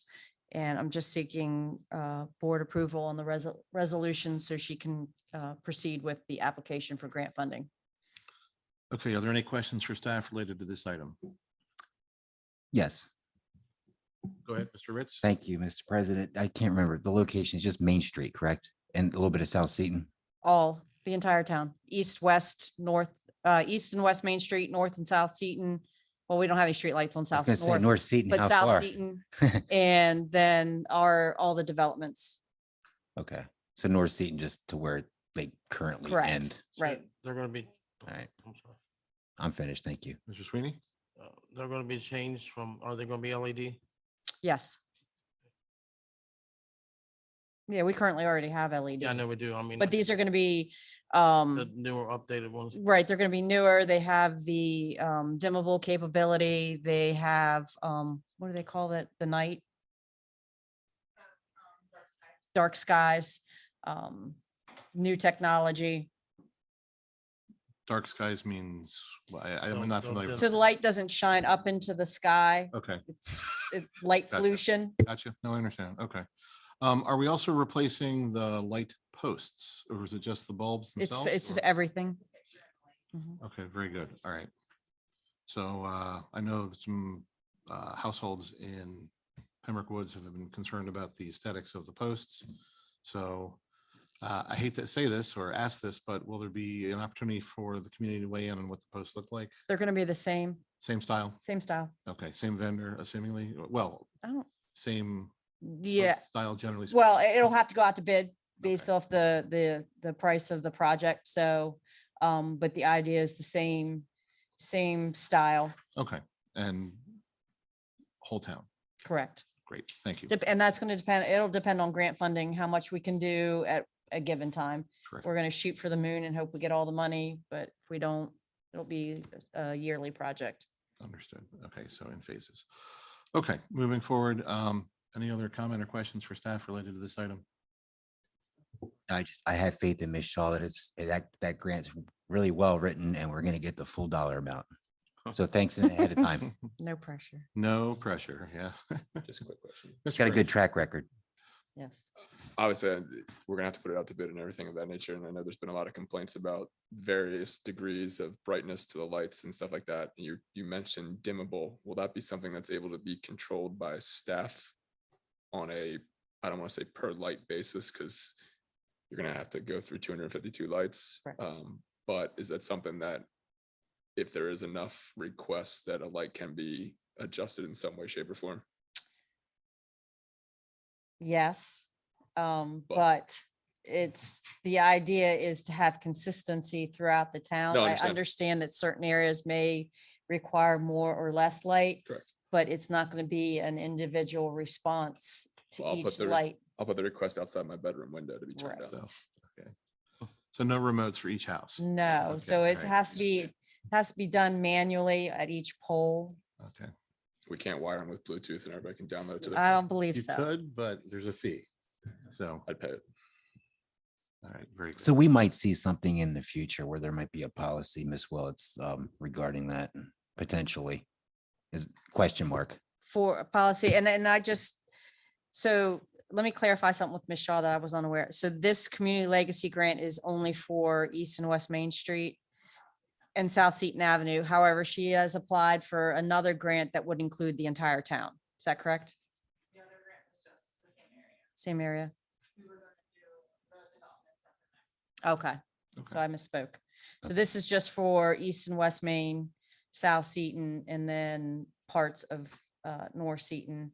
The second phase will then include the developments. Okay. If that helps. And then a policy in regards to, I guess how to handle that whole dimmable thing. There'll probably have to be something, oh, okay. maybe. Yeah. I know so there's, I as know Zach- there was some requests. As Zach pointed out, there are certain maximums that we can allow in town already. So we'll cross that bridge when we get closer to it. Hopefully we receive some funding. Yeah, let's get the money first before, Yeah. before the Goldilocks. It's, well, that true. That's true. But my hope too is that the new lights will be a little bit more pleasing to the eye with the standard amount, whatever it's set for. I don't know, if they measure that in lumens or nits or however that is. That's but, correct. Right. um, And unfortunately, everybody has a different opinion on what is pleasing. The Goldilocks break. It is, yeah, you want, exactly, and that's one thing I was gonna bring up earlier with the light down there near 500 East Main, and I did mention that at the planning meeting, was that, somebody might request lights or want things brighter, and person right next door might not. Right. So, yeah, The first- I the- do realize Right. that. The first concern is going to be safety above and beyond everything else. As far as the lighting for the streetlights, they have to serve that safety purpose first and foremost. Agreed, Any thank other you. questions or comments from the board? I mean, selfishly, if you could turn them on like 15 minutes earlier in the summertime, because that's how we tell the kids to go inside. Right? Ah, there it is. All right, with that in mind, is there a motion to approve resolution 2022-02, Community Legacy Grant Authorization for Streetlight Replacement Project? I so moved. Thank you. Motion has been made by Commissioner Sweeney. Is there a second? Second. Motion's been seconded by Commissioner Burns. Is there any further discussion for this item? No. Hearing none, all in favor, please say aye. Aye. Aye. Motion carries 5-0. Thank you. We turn now to agenda item number 5. Which we've postponed. It had been approval of the street sweeping bid for consideration. Instead, now we turn to agenda item number 6. Ordinance 22-07 zoning text amendment application to section 17.04.020 definitions and 17.20.030 commercial districts to the Planning Commission and set public hearing for July 14th, 2022 for consideration. We turn to staff. Thank you, Mr. President. So we did receive a zoning text amendment application recently. We were able, thanks to President O'Donnell and the mayor, to expedite this because it is a new business coming in town. Mr. Asani, you may come up to the podium if you'd like. So he is requesting, previously he was requesting to do a Village Liquors on the first floor on Silo Hill Parkway and then have 20 hotel units. Since then, he is now requesting to have a hostel or an inn at his location. So his application was submitted and just the 2 changes to definition 170420. B, hostel inn means an establishment that provides temporary, less than 1 year at a time lodging for a specific group of people such as students, workers, or travelers. It is lower price temporary accommodation that offers fully furnished basic rooms with linen service. Typically, a hostel may feature a large room with separate beds and a shared bathroom and kitchen. Commercial kitchen may also be located within the establishment to provide food service to guests. And then also to section 172030, uses permitted in the general commercial B2 zoning district. And we added, is requesting to add T hostel in, so this would be a use permitted by right. I'll now turn it over to Pradeep to give a little bit more information if you may. Sure. Welcome, sir. The same procedure. I'll ask you, please introduce yourself, provide us your home address, and you will have the podium. Thank you very much for having me. Good evening, everybody. My name is Pradeep Saini. I've been in front of you. Can we numerous get your home times. address too, please? Oh, sorry. I live in 3516 Timber Green Drive, Urbana, Maryland. And my second home is, as you know, Emmitsburg, 101 Silo Hill, where I conduct business. This particular change in the zoning was requested by our financial institution. So we have our site plan, which I have a copy of here, which was made on June 1st, 2021. There has been no change on the site plan or the design of the building since 2020. So this request to add hostel/inn is purely for taxation purpose and also the security of the bank, which is lending on this project. Their view was that calling it a motel or hotel and then inviting possible students to occupy those would be called an extended stay. So because they would rent at 28 days and then continue to rent 28 days, and where would we apply the security deposit? How would rent be collected? And what kind of lease would we make? And does that protect the interest of the bank? Because they are the ones who are the major shareholders of the project. So they suggested that we include hostel into that description. And hostel would essentially cover them because then it would indicate that student body can also be invited into. Otherwise, the hostel or the hotel and motel indicates more of a transient use where everybody checks in the morning and checks out in the night or maybe multiple days. So they wanted that added, but that does not mean that the site plan or the design of the building or the intent of the building has changed in any way. So it is just a text amendment. And that was shared with Mr. Zach, and he suggested that we take this route of making an application and coming in front of the commissioners and explain this, that there is no change in the design of this project in any way. So we are pursuing the same design, we are pursuing the same intent as we did before. I'm open to questions if you have any. Do we have questions or comments from the board? Mr. Davis? No, I'm good. No? Mr. Ritz? My questions more, I guess, would be for Mr. Golden. I just wanted for clarification. I'm familiar with this a little bit because of my time on the planning commission. So just to throw it out there for everybody. If this ordinance, the zoning text amendment is not approved by the Board of Commissioners this evening, then Mr.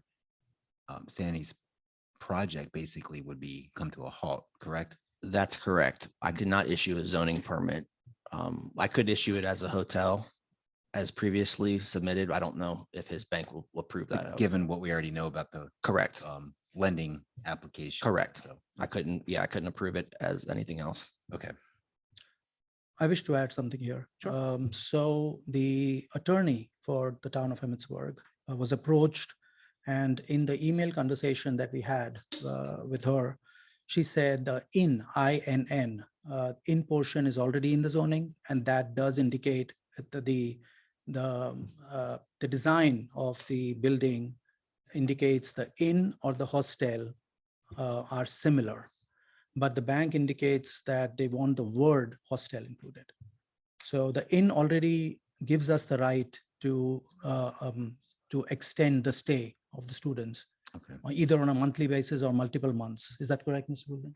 Yes. I think we have something called country inns, which are in the village zone right now. So we would still need this text. Mr. Seni would still need this text amendment. Right. So the hostel part is the one that that currently is hiding within that in description, and we want it to come in the fore. So you keep mentioning students, and I know this is bank related for your approval of your loan and everything of that nature. Are are you planning on marketing this to the college students as housing alternative? Well, that is, I mean, we are in Emmitsburg. So obviously with Mount St. Mary students, it is a lucrative section of population which would be attracted to this. We cannot be discriminatory and say we won't give it to students or we won't give it to that. And it's open to public also. So we want to cover all our bases that the bank would like to, in case I default, and God alone knows if that happens, then the bank would like to be, protected with their asset. So they would like that addition to be made. So, but it is not, like, to answer your question, it is not exclusively for students. It's Alright. not a boarding. I was just curious because, obviously, are you setting yourself up for fraternity? And you have, 10, 15 of your rooms turning into student housing, and you have basically college kids running your building on a daily basis and things of that nature. So I'm just curious as to the thought process if you do go away from the traditional hotel model or inn model and more of a boarding room situation. And, obviously we all understand the demands of the university and the fact that they do have a shortage in housing and things of that nature. Are people going to look at this as, oh man, this is going to be great. We can put 10 groups of people into this facility and it's going to be a long-term issue? I understand your concern, and that's something that's been on my mind when designing this building. But the building is designed essentially very much like a motel. So it is going to have keys, it's going to have monitoring, it's going to have cameras, it's going to have protection, it's going to have a supervisor, it's going to have a maintenance person who goes in, it's going to have housekeeping. So those are things that we do not expect in student housing. So essentially there's a hotel, but we cannot stop students from renting it and living in it just like anybody else would live in a hotel. So if they conform to that lifestyle of a hotel, we are open to renting it to them. Because the demand's going to go up here within the next 2 years as Mount St. Mary's has made the move from the Northeast Conference to the MAC Conference, which comes with that as a huge ESPN contract, including all the sports teams are now going to be ESPN broadcasted on a regular basis. So if it's any indication of what other universities have gained by switching to a larger conference, you're going to have an influx of students into the university. And obviously the university is aware of this and they're working hard to secure buildings and things of that nature. But there's obviously going to be a need for student housing over the next 2 to 3 years as the Mount continues to grow, and just throwing out all the details while we can. Mr. Golden, are you guys going to question? Okay. Mr. Golden, I'm going to turn to you for a moment. Procedurally, I'm a little concerned because it feels like we're looking at an ordinance, but we're also looking at the business. I don't want this to be our practice where we do ordinances per business per request. And I know you're not intending to do that, but my feel is that's where we are right now. And I'm a little reluctant about that process, but I also know it's impossible to separate the two. Sure. So I'm not trying to burden you with that, but I feel a concern here. So I'm going to direct my questions to you first, and then I'll bring my questions to you as the representative of the organization. Sure. So is there anything that's binding to have a front desk that's monitored 24 hours as a hotel would have or a motel would have? Not in this definition, no. Not in this definition. Okay. Is there anything binding that would have an office staff on site 24 hours to look after what's going on in the building? So for example, if someone were misbehaving at the sleep-in, staff would intervene and say, I'm sorry, you've compromised our contract. You need to be on your way within the hour. No, We don't have anything like that. not in this type of definition. facility. Okay, all right. The other piece is, were we to have those things, would that allow this to still maintain its position to satisfy funding for a hostel or an inn? I mean, is there anything that would disqualify it from being a hostel or an inn if we had that 24-hour presence to monitor what's going on in the building? No, No, so that could be done. it could be done. Okay, so we as a board could come forward and say, we have that expectation to modify the ordinance in that manner. Correct. Okay, all right, So what I would recommend is make those suggestions to the planning commission, okay. because that's the next step and to think about those kind of Okay. things. So procedurally for that, as an individual commissioner, it's difficult for me to go to the planning commission and speak as a commissioner because I might wield undue influence. So as such, do I turn to the liaison and bring that to his attention? No, you would want to direct that as a board to the planning So commission. the board needs to approve that thought. Yes. Understood. Yes. Okay, all right. All right. So before I turn to you, I'll turn to the board. Does anybody share my concern about the monitoring piece in order to have, say, a non-student resident have the means to protect their investment for a 24-day stay, 28-day stay?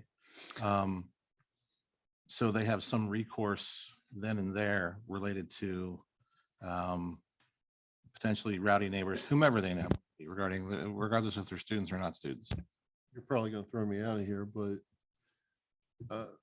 I already think that the government has too much say in small businesses and private businesses, and we shouldn't be setting stipulations on how he runs his multi-million-dollar investment.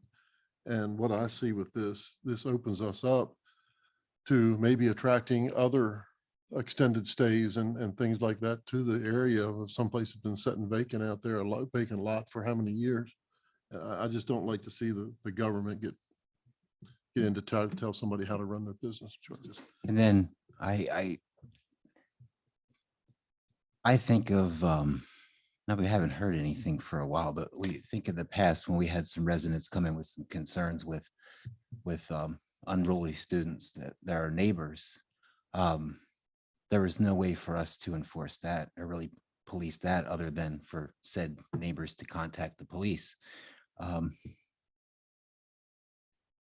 So my question is, why are we looking at a business entity when we really couldn't do anything for our residents?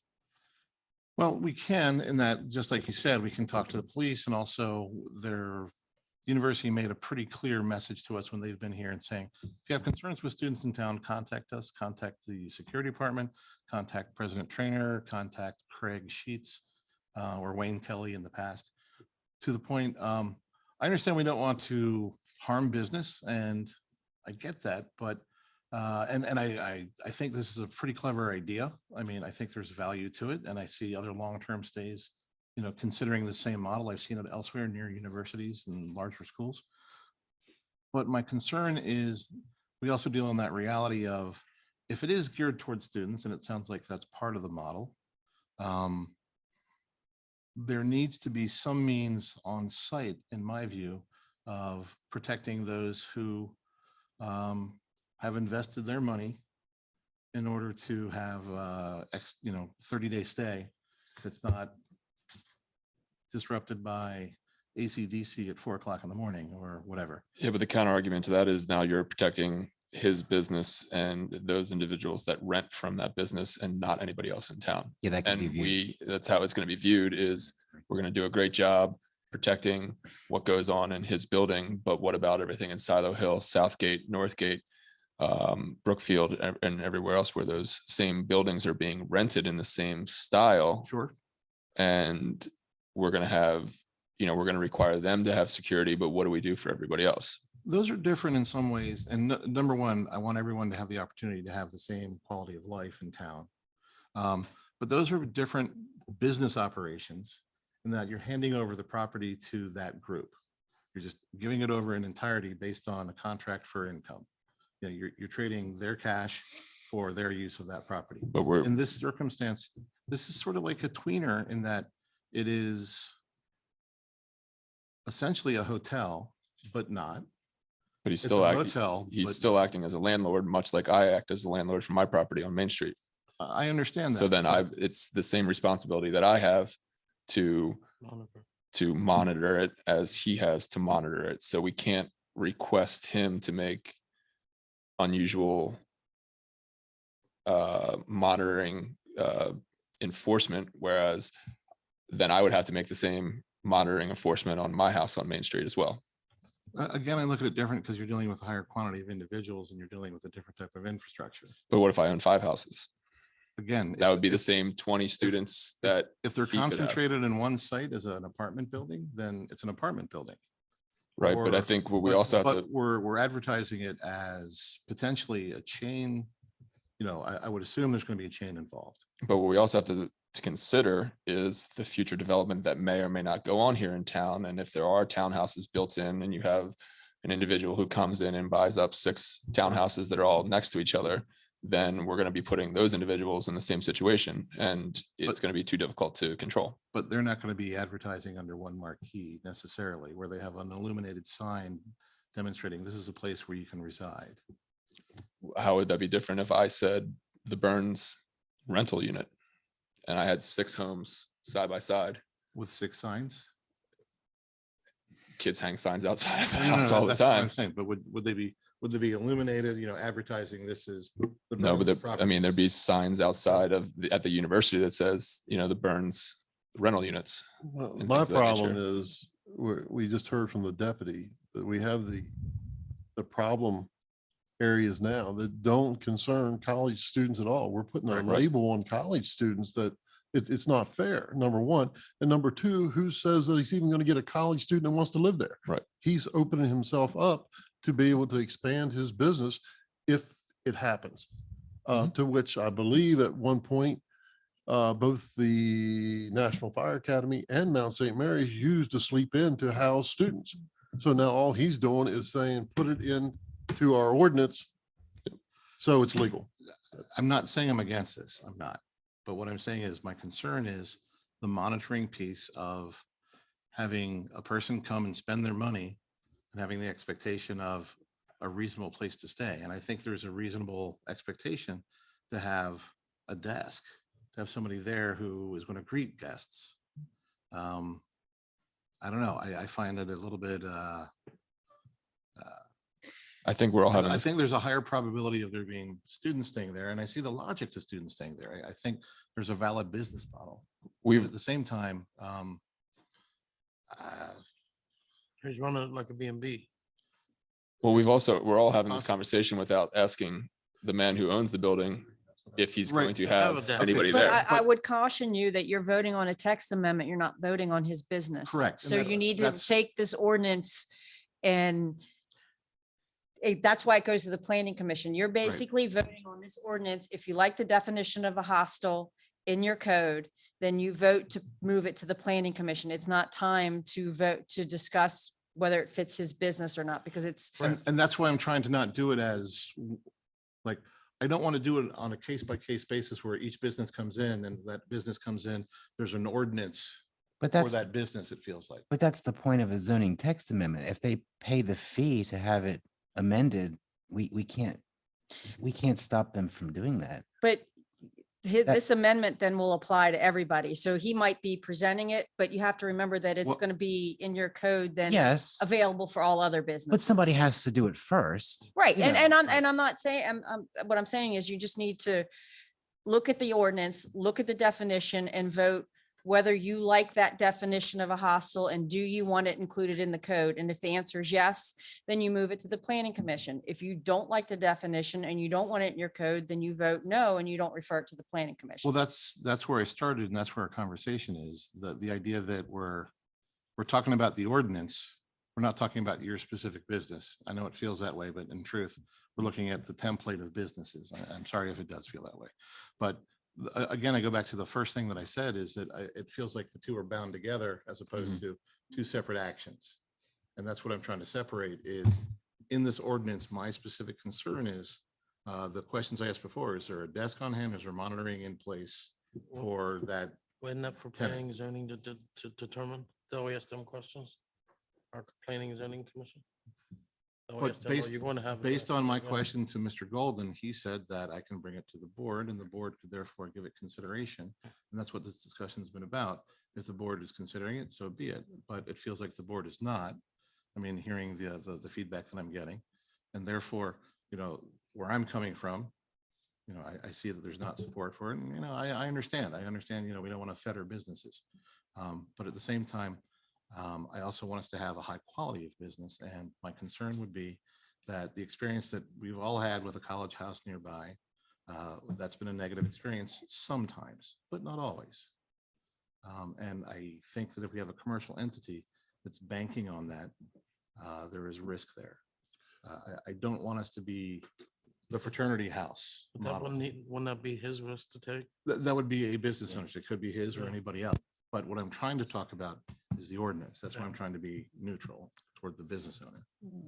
In history, we're talking about, you're assuming college students. I'm going to go to fire academy students. Sure. Or people that over the last 25 years that come to FEMA and spend 6 months to either be developers, teachers, or whatever. Sure. And that would allow them to be able to stay there instead of trying to find a rental property because they can't stay on the property. Those two institutions double our population when they're in full swing. And I think we've got to adjust to it. We're a college town. We're a institution town. And we're fortunate. I just think we have, if we lose either one of those, and we saw what happened during the pandemic, Right. how businesses and the town suffered, even with us with our water bills, or our water Right. sales. Right. It hurt us. So I think we need to approve this and move on. Okay. So I'll call the vote in a moment, Mr. Davis, just so you know. I'll step back for a second. Part of what I was doing also was reflecting what Mr. Burns had said, talking about a concern about it becoming, what did you say, a team house? No, a fraternity house.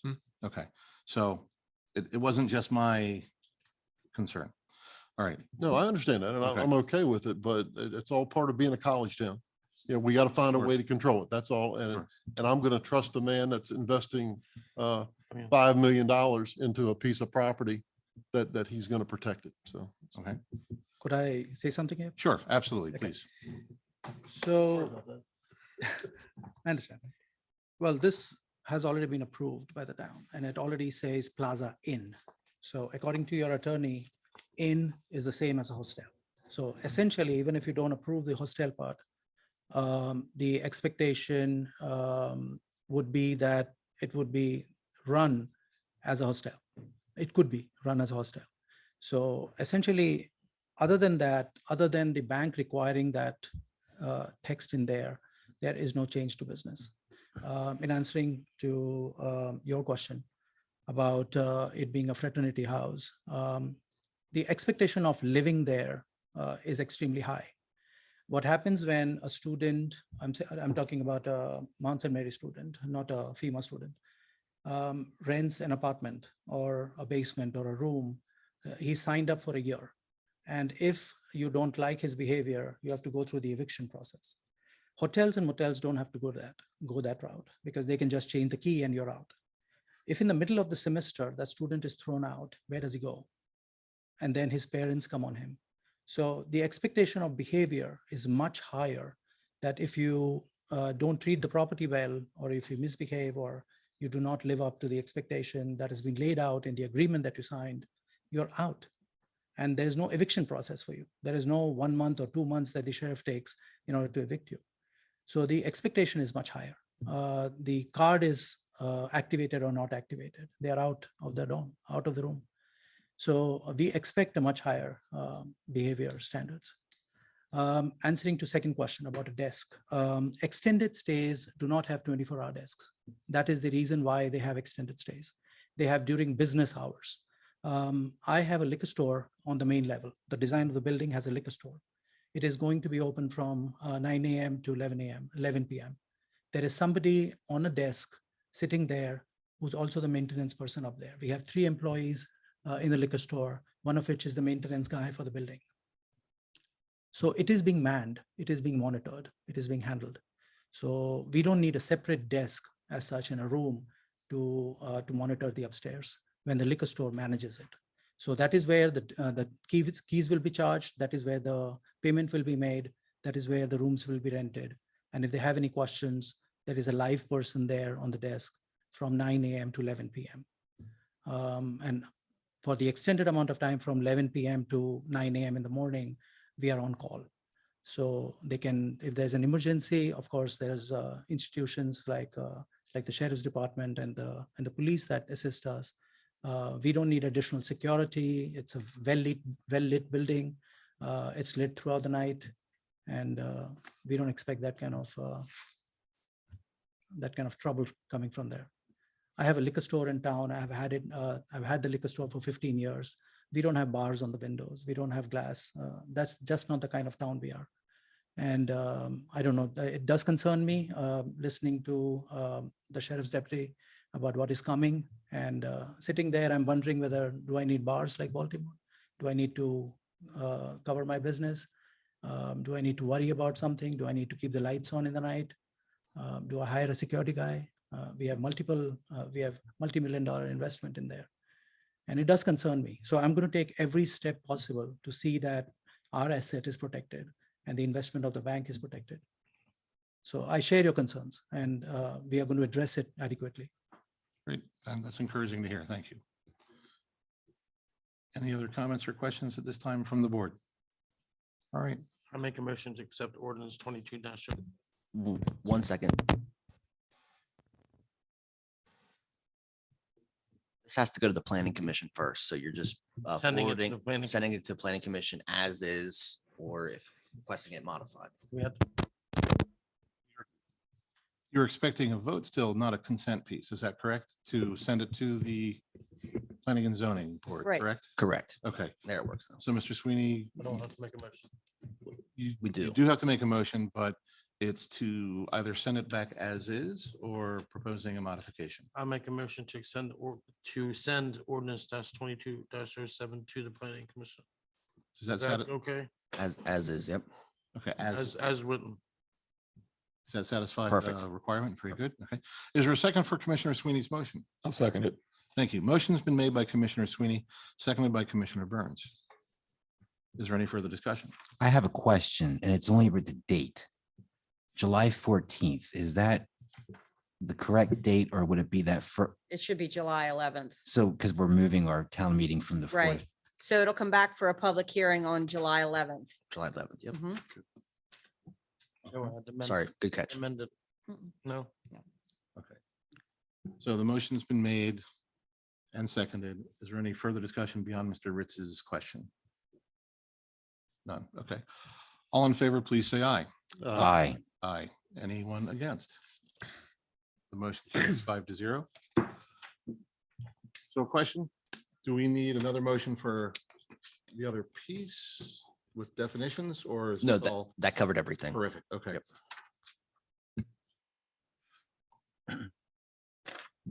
And Emmitsburg is your your intended site for business, not Thurmont, not Brunswick? You No. live here, correct? You're No, not, that- you're not shopping elsewhere? No, I own the property, so Okay. I can't take the land anywhere. So I am here. Well, we hope it's a worthwhile investment, truly. We wish I'm you the pretty best of sure luck. it will be. Okay, so we now turn to agenda item number 7. Consideration of a sewer and water connection fee payment plan waiver application for 201 Silo Hill Parkway, Village Liquors and Plaza Inn in the amount of $29,484. Staff, we turn to you. Yes, thank you. So the board approved resolution 20-04R, which was a resolution establishing the terms and conditions for the sewer and water connection fee payment plan for non-residential properties. It coincides with ordinance 20-01 that the board approved on January 6th of 2020, which allows a sewer and water connection fee payment plan. Basically, your payment plan is for any qualified applicant that is non-governmental and non-residential and has a combined number of water and sewer connections greater to or equal to 30 for a single tax parcel, and creates a private sector employment. This resolution also allows the board to grant the waiver of up to 10% of the total sewer and water connection fees if deemed appropriate. Mr. Sanini, owner and the owners of the proposed Village Liquors and Plaza are requesting a 10% waiver for their total connection fee. The total connection fee for water and sewer for 18.2 for water and 18.2 for sewer is $294,840.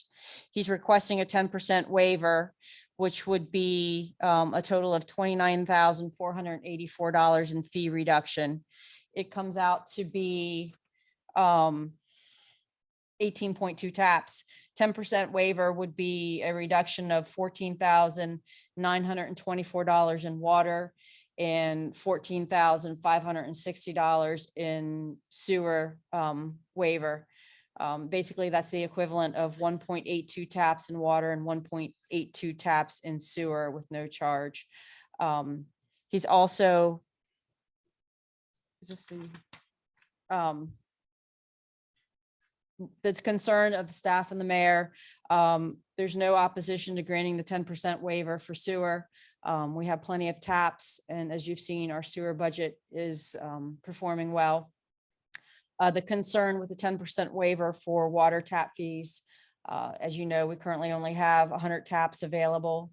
And over the next 10 years, we're anticipating approximately $17.4 million in water infrastructure projects. So that's the only concern with granting a 10% waiver for water. The board then would have to vote whether they want to grant a 10% waiver for water and sewer. Let me ask Zach one question.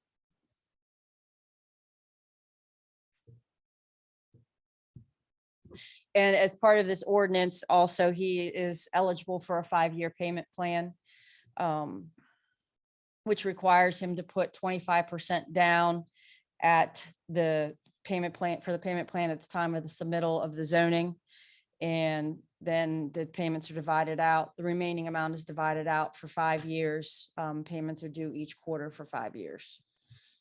So he is eligible for that. That's not something the board has to vote on. Mr. Mayor.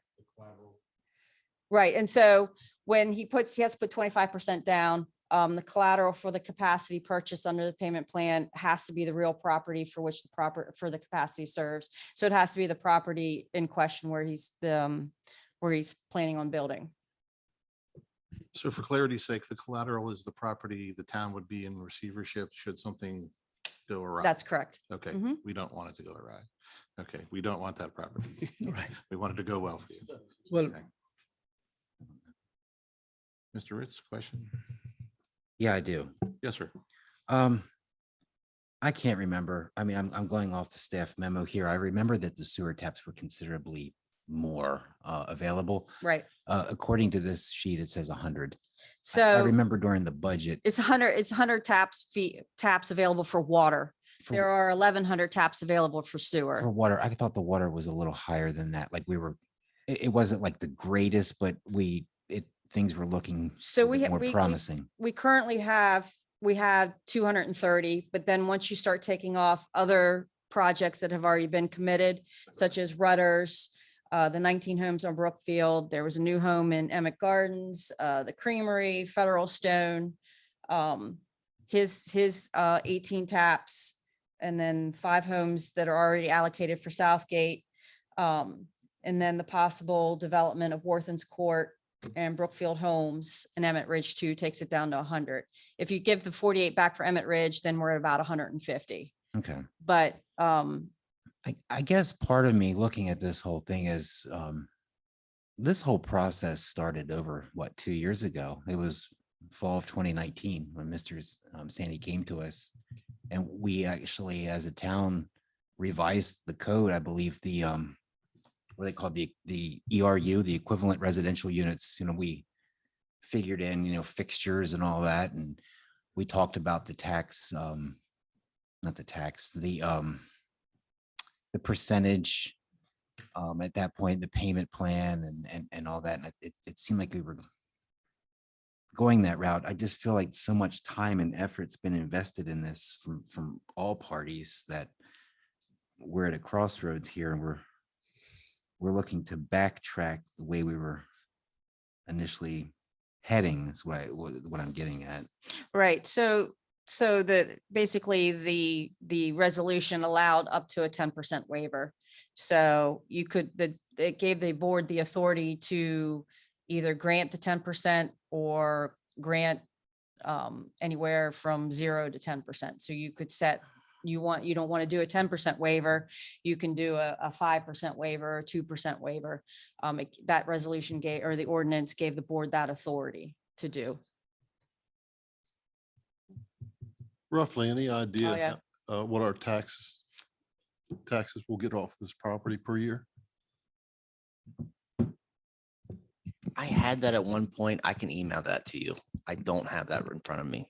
I think I calculated that back in 2020, and I know our rates haven't, I think they went down a little bit, but And Because just a reminder, the taxes would go into the general fund, not, they can't pay for water and sewer. I understand that. but Yeah, and yeah. then, and I'm sorry to interrupt, and then you've got other businesses lining up behind him that just keep in mind what you do for one, they're gonna expect the same. Well, So, we kind of adopted this ordinance at staff's recommendation, which I was in 100% in favor of. We've been stagnant long enough, and we had tried to do something to bring businesses to town. So now we got it. And we're talking about maybe not using it. so I'm not, this is just me giving you the information of where we are financially with the water and sewer system. It's ultimately the board's decision to do what you think is best for the town, your residents and new businesses. At the time this was adopted, we did not know about the fire flow issue, and that project itself is estimated at 9.2 million alone. And so we weren't aware of that at the time. But again, just giving you the information, and I'm here if you have any additional questions.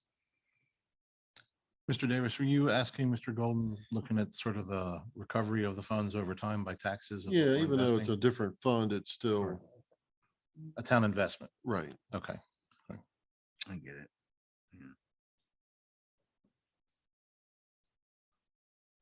Mr. Golden, quick question then. Do you feel that within 20 years, we'll see a return on the amount the town's investing if we were to provide the 10% discount? oh, Oh, yeah. definitely. Okay. We're talking thousands of dollars a year in tax revenue. Okay. So Mr. Davis, does that give you any Yes. comfort? But it's different. So it wasn't it was, I knew it was going to be a lot. Okay, terrific. All right.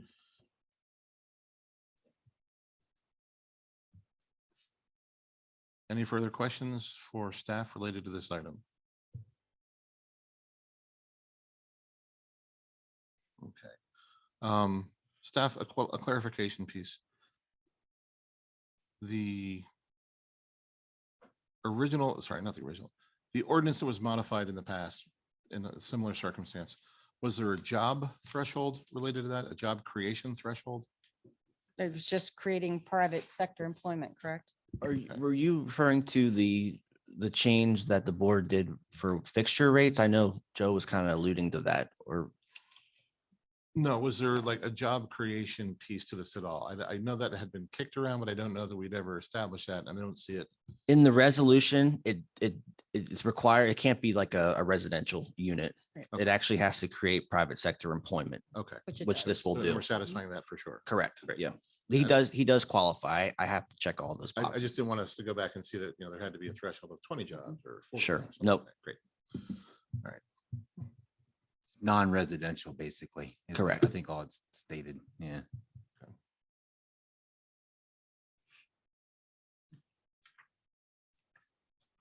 All right, so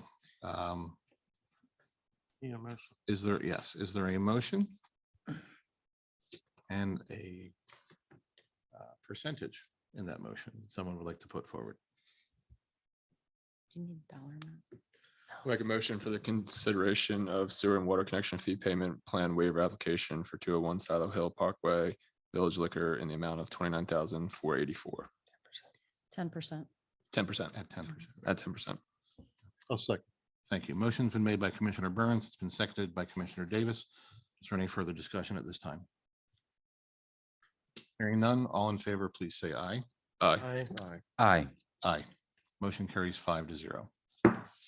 And my only reasoning being is even if we don't give the discount, it's not going to save us a tap fee. I mean, or a tap, he's still going to need that water tap. So it's not going to say, hey, we got another water tap he's still going to be using it. And I can just see big benefits of having something like that for other businesses that might want to come here.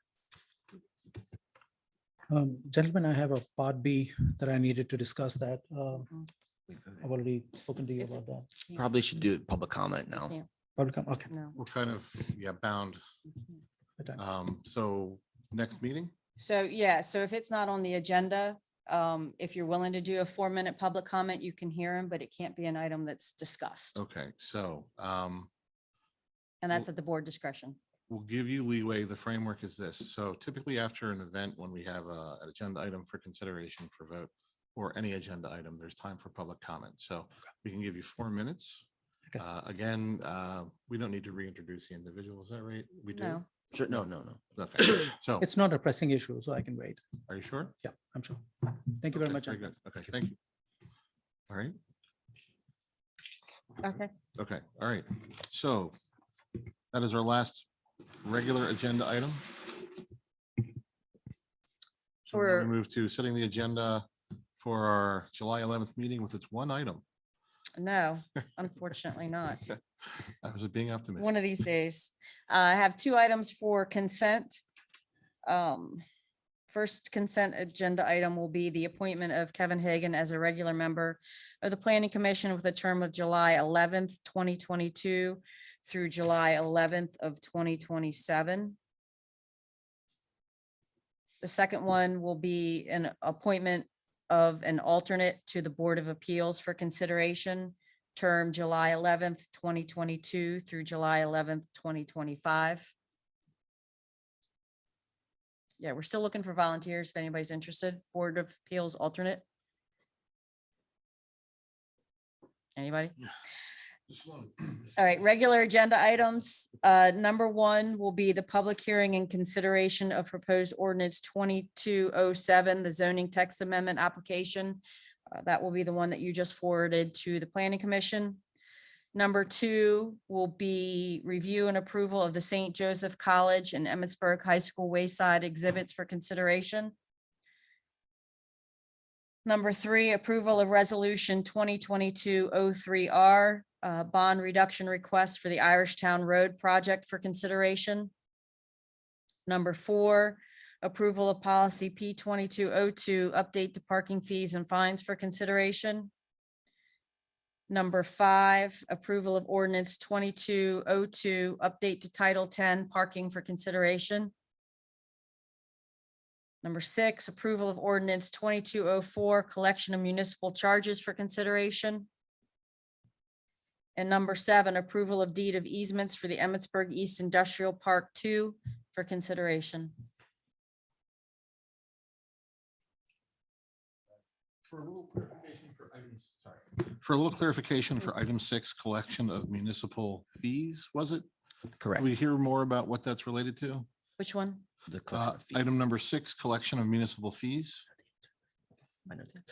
So when we give a fine on a property, Okay. we have to lien the property through Frederick County. Our attorney stating in order to collect this, it has to be approved at the board level to collect it as a tax, and state of Maryland allows this. So then, if all worst case scenario, it could be taken as a So tax it compels. sale. Okay, it compels the property owner to Correct. meet their need, meet their obligation. Okay. Correct. All right, thank you. Any other questions related to the agenda items, Mr. Ritz? Yeah. So number 7, that deed of easement would the applicant would be here for Federal Stone applicant? If you'd like them to be here, I can request them. They're not required. Okay, I was just concerned if they were, since it's last, maybe. Understood. I know you sometimes do that at the beginning of the meeting. Hey, can we move like number 7 up? But if we just put it as a higher number now. They weren't planning on coming. Okay. And I would like, yes, I'd like to meet with Ms. Willets regarding what I talked about earlier regarding the water policy and the shut off fee and whatnot. So I think as a placeholder, I'd like to have it officially in the agenda. Would you like it as a, Would you like it as administrative business for discussion purposes or? I was leaning towards that, but Ms. Willetts, you're thinking. So I too will be attending the MML Summer Conference. Mhm. And then I will be off for a week at the end of June. So my ability to get that done prior to the July meeting will a presentation, I don't believe that I would have it ready. And I would be happy to meet with you and go over ideas, but we also, if you recall, we have a water and sewer rate study and connection fee study that is also going over the shut off portion of it as well. So I kind of want to make all the changes at one time, but I'd be more than happy to sit down and go over your ideas. Okay, when does that study? It's already commenced, right? Correct. It's ongoing. When does it end? I just reached out to them to get a progress report. They should be about finished. I think they're 3/4 of the way done. So it's potentially like maybe a September. September, October, October. probably. That changing the water and sewer, that will be probably a four-month process with them coming in and making presentations, making recommendations, having public hearings. It's not one that's going to be decided at one meeting. Okay, well, in the meantime, we have water bills coming. So they're due, I get my months mixed up. When are they next due? They will be due, next bills go out June 30th, so they'll be due August 5th. And when are you back in the office after MML? I'll be back in, the conference ends Wednesday. I'll be back in on Thursday. And then I'll be out the final week of June. All right, before you go out in your final week, maybe we can talk about it then, not add it so much as a agenda item next time, but maybe an idea for the next water bill. Well, it should be, I mean, ultimately, if we're going to make changes, it's going to be a presentation to the board and the board will have to vote. And then we can implement the changes. My idea right now is sort of more like the application of the way the code's currently written. I don't think it would require a board. Yeah, because it would require a change. change. It would have to go through the board. I mean, ultimately. 'cause Right, we're if you're changing the ordinance. code, then that requires an ordinance change. If in it's the code. changing the code, I'm talking about what's existing and how it's interpreted, so to speak. I'm here the rest of the week. So that would be a staff item, that it would be the town manager. So that would be that conversation, I think. So. that- Yes, I'm not looking to change the code. Okay. All right. We'll let the study, like to see the results of that study. Mhm. Okay. But I am here the rest of the week if you wanted to call or stop in. I'll give you a call. Thanks. So I'm not gonna put a placeholder on there. After all that. Gotta think it through. Are there any items for administrative business? No, No. Okay. And we have consent agenda taken care of? yes, Okay. So is there anything else we need other than a vote to accept the agenda as presented? no. Okay. Is there a motion to accept the agenda as presented for our July 11th, 2022 meeting? Thank you. Is there a second? Second. Motion's been made by Commissioner Sweeney, seconded by Commissioner Burns. Is there any further discussion? Hearing none, all in favor, please say aye. Aye. Motion carries 5-0. Any final comments, board members, or are we okay to move to close the meeting? No, I'd just like to thank our candidates for showing up. Yes, Two truly. left, but thank you so And much you're welcome to for come to thinking our- about us down Our here. on Heritage this side Day, of the there'll be mountain. lots of people here for you to meet and greet. And our parade, And the parade. And the parade. and the parade. Is there a motion to close the meeting? I make- So moved. Is there a second? Second. Motion's been made by Commissioner Ritz, eagerly made by Commissioner Burns as a second. Any further discussion? Hearing none, please say aye. Aye. Aye. Aye. Motion carries 5-0. Emmitsburg, June 6, 2022 meeting concludes at 9:43 PM.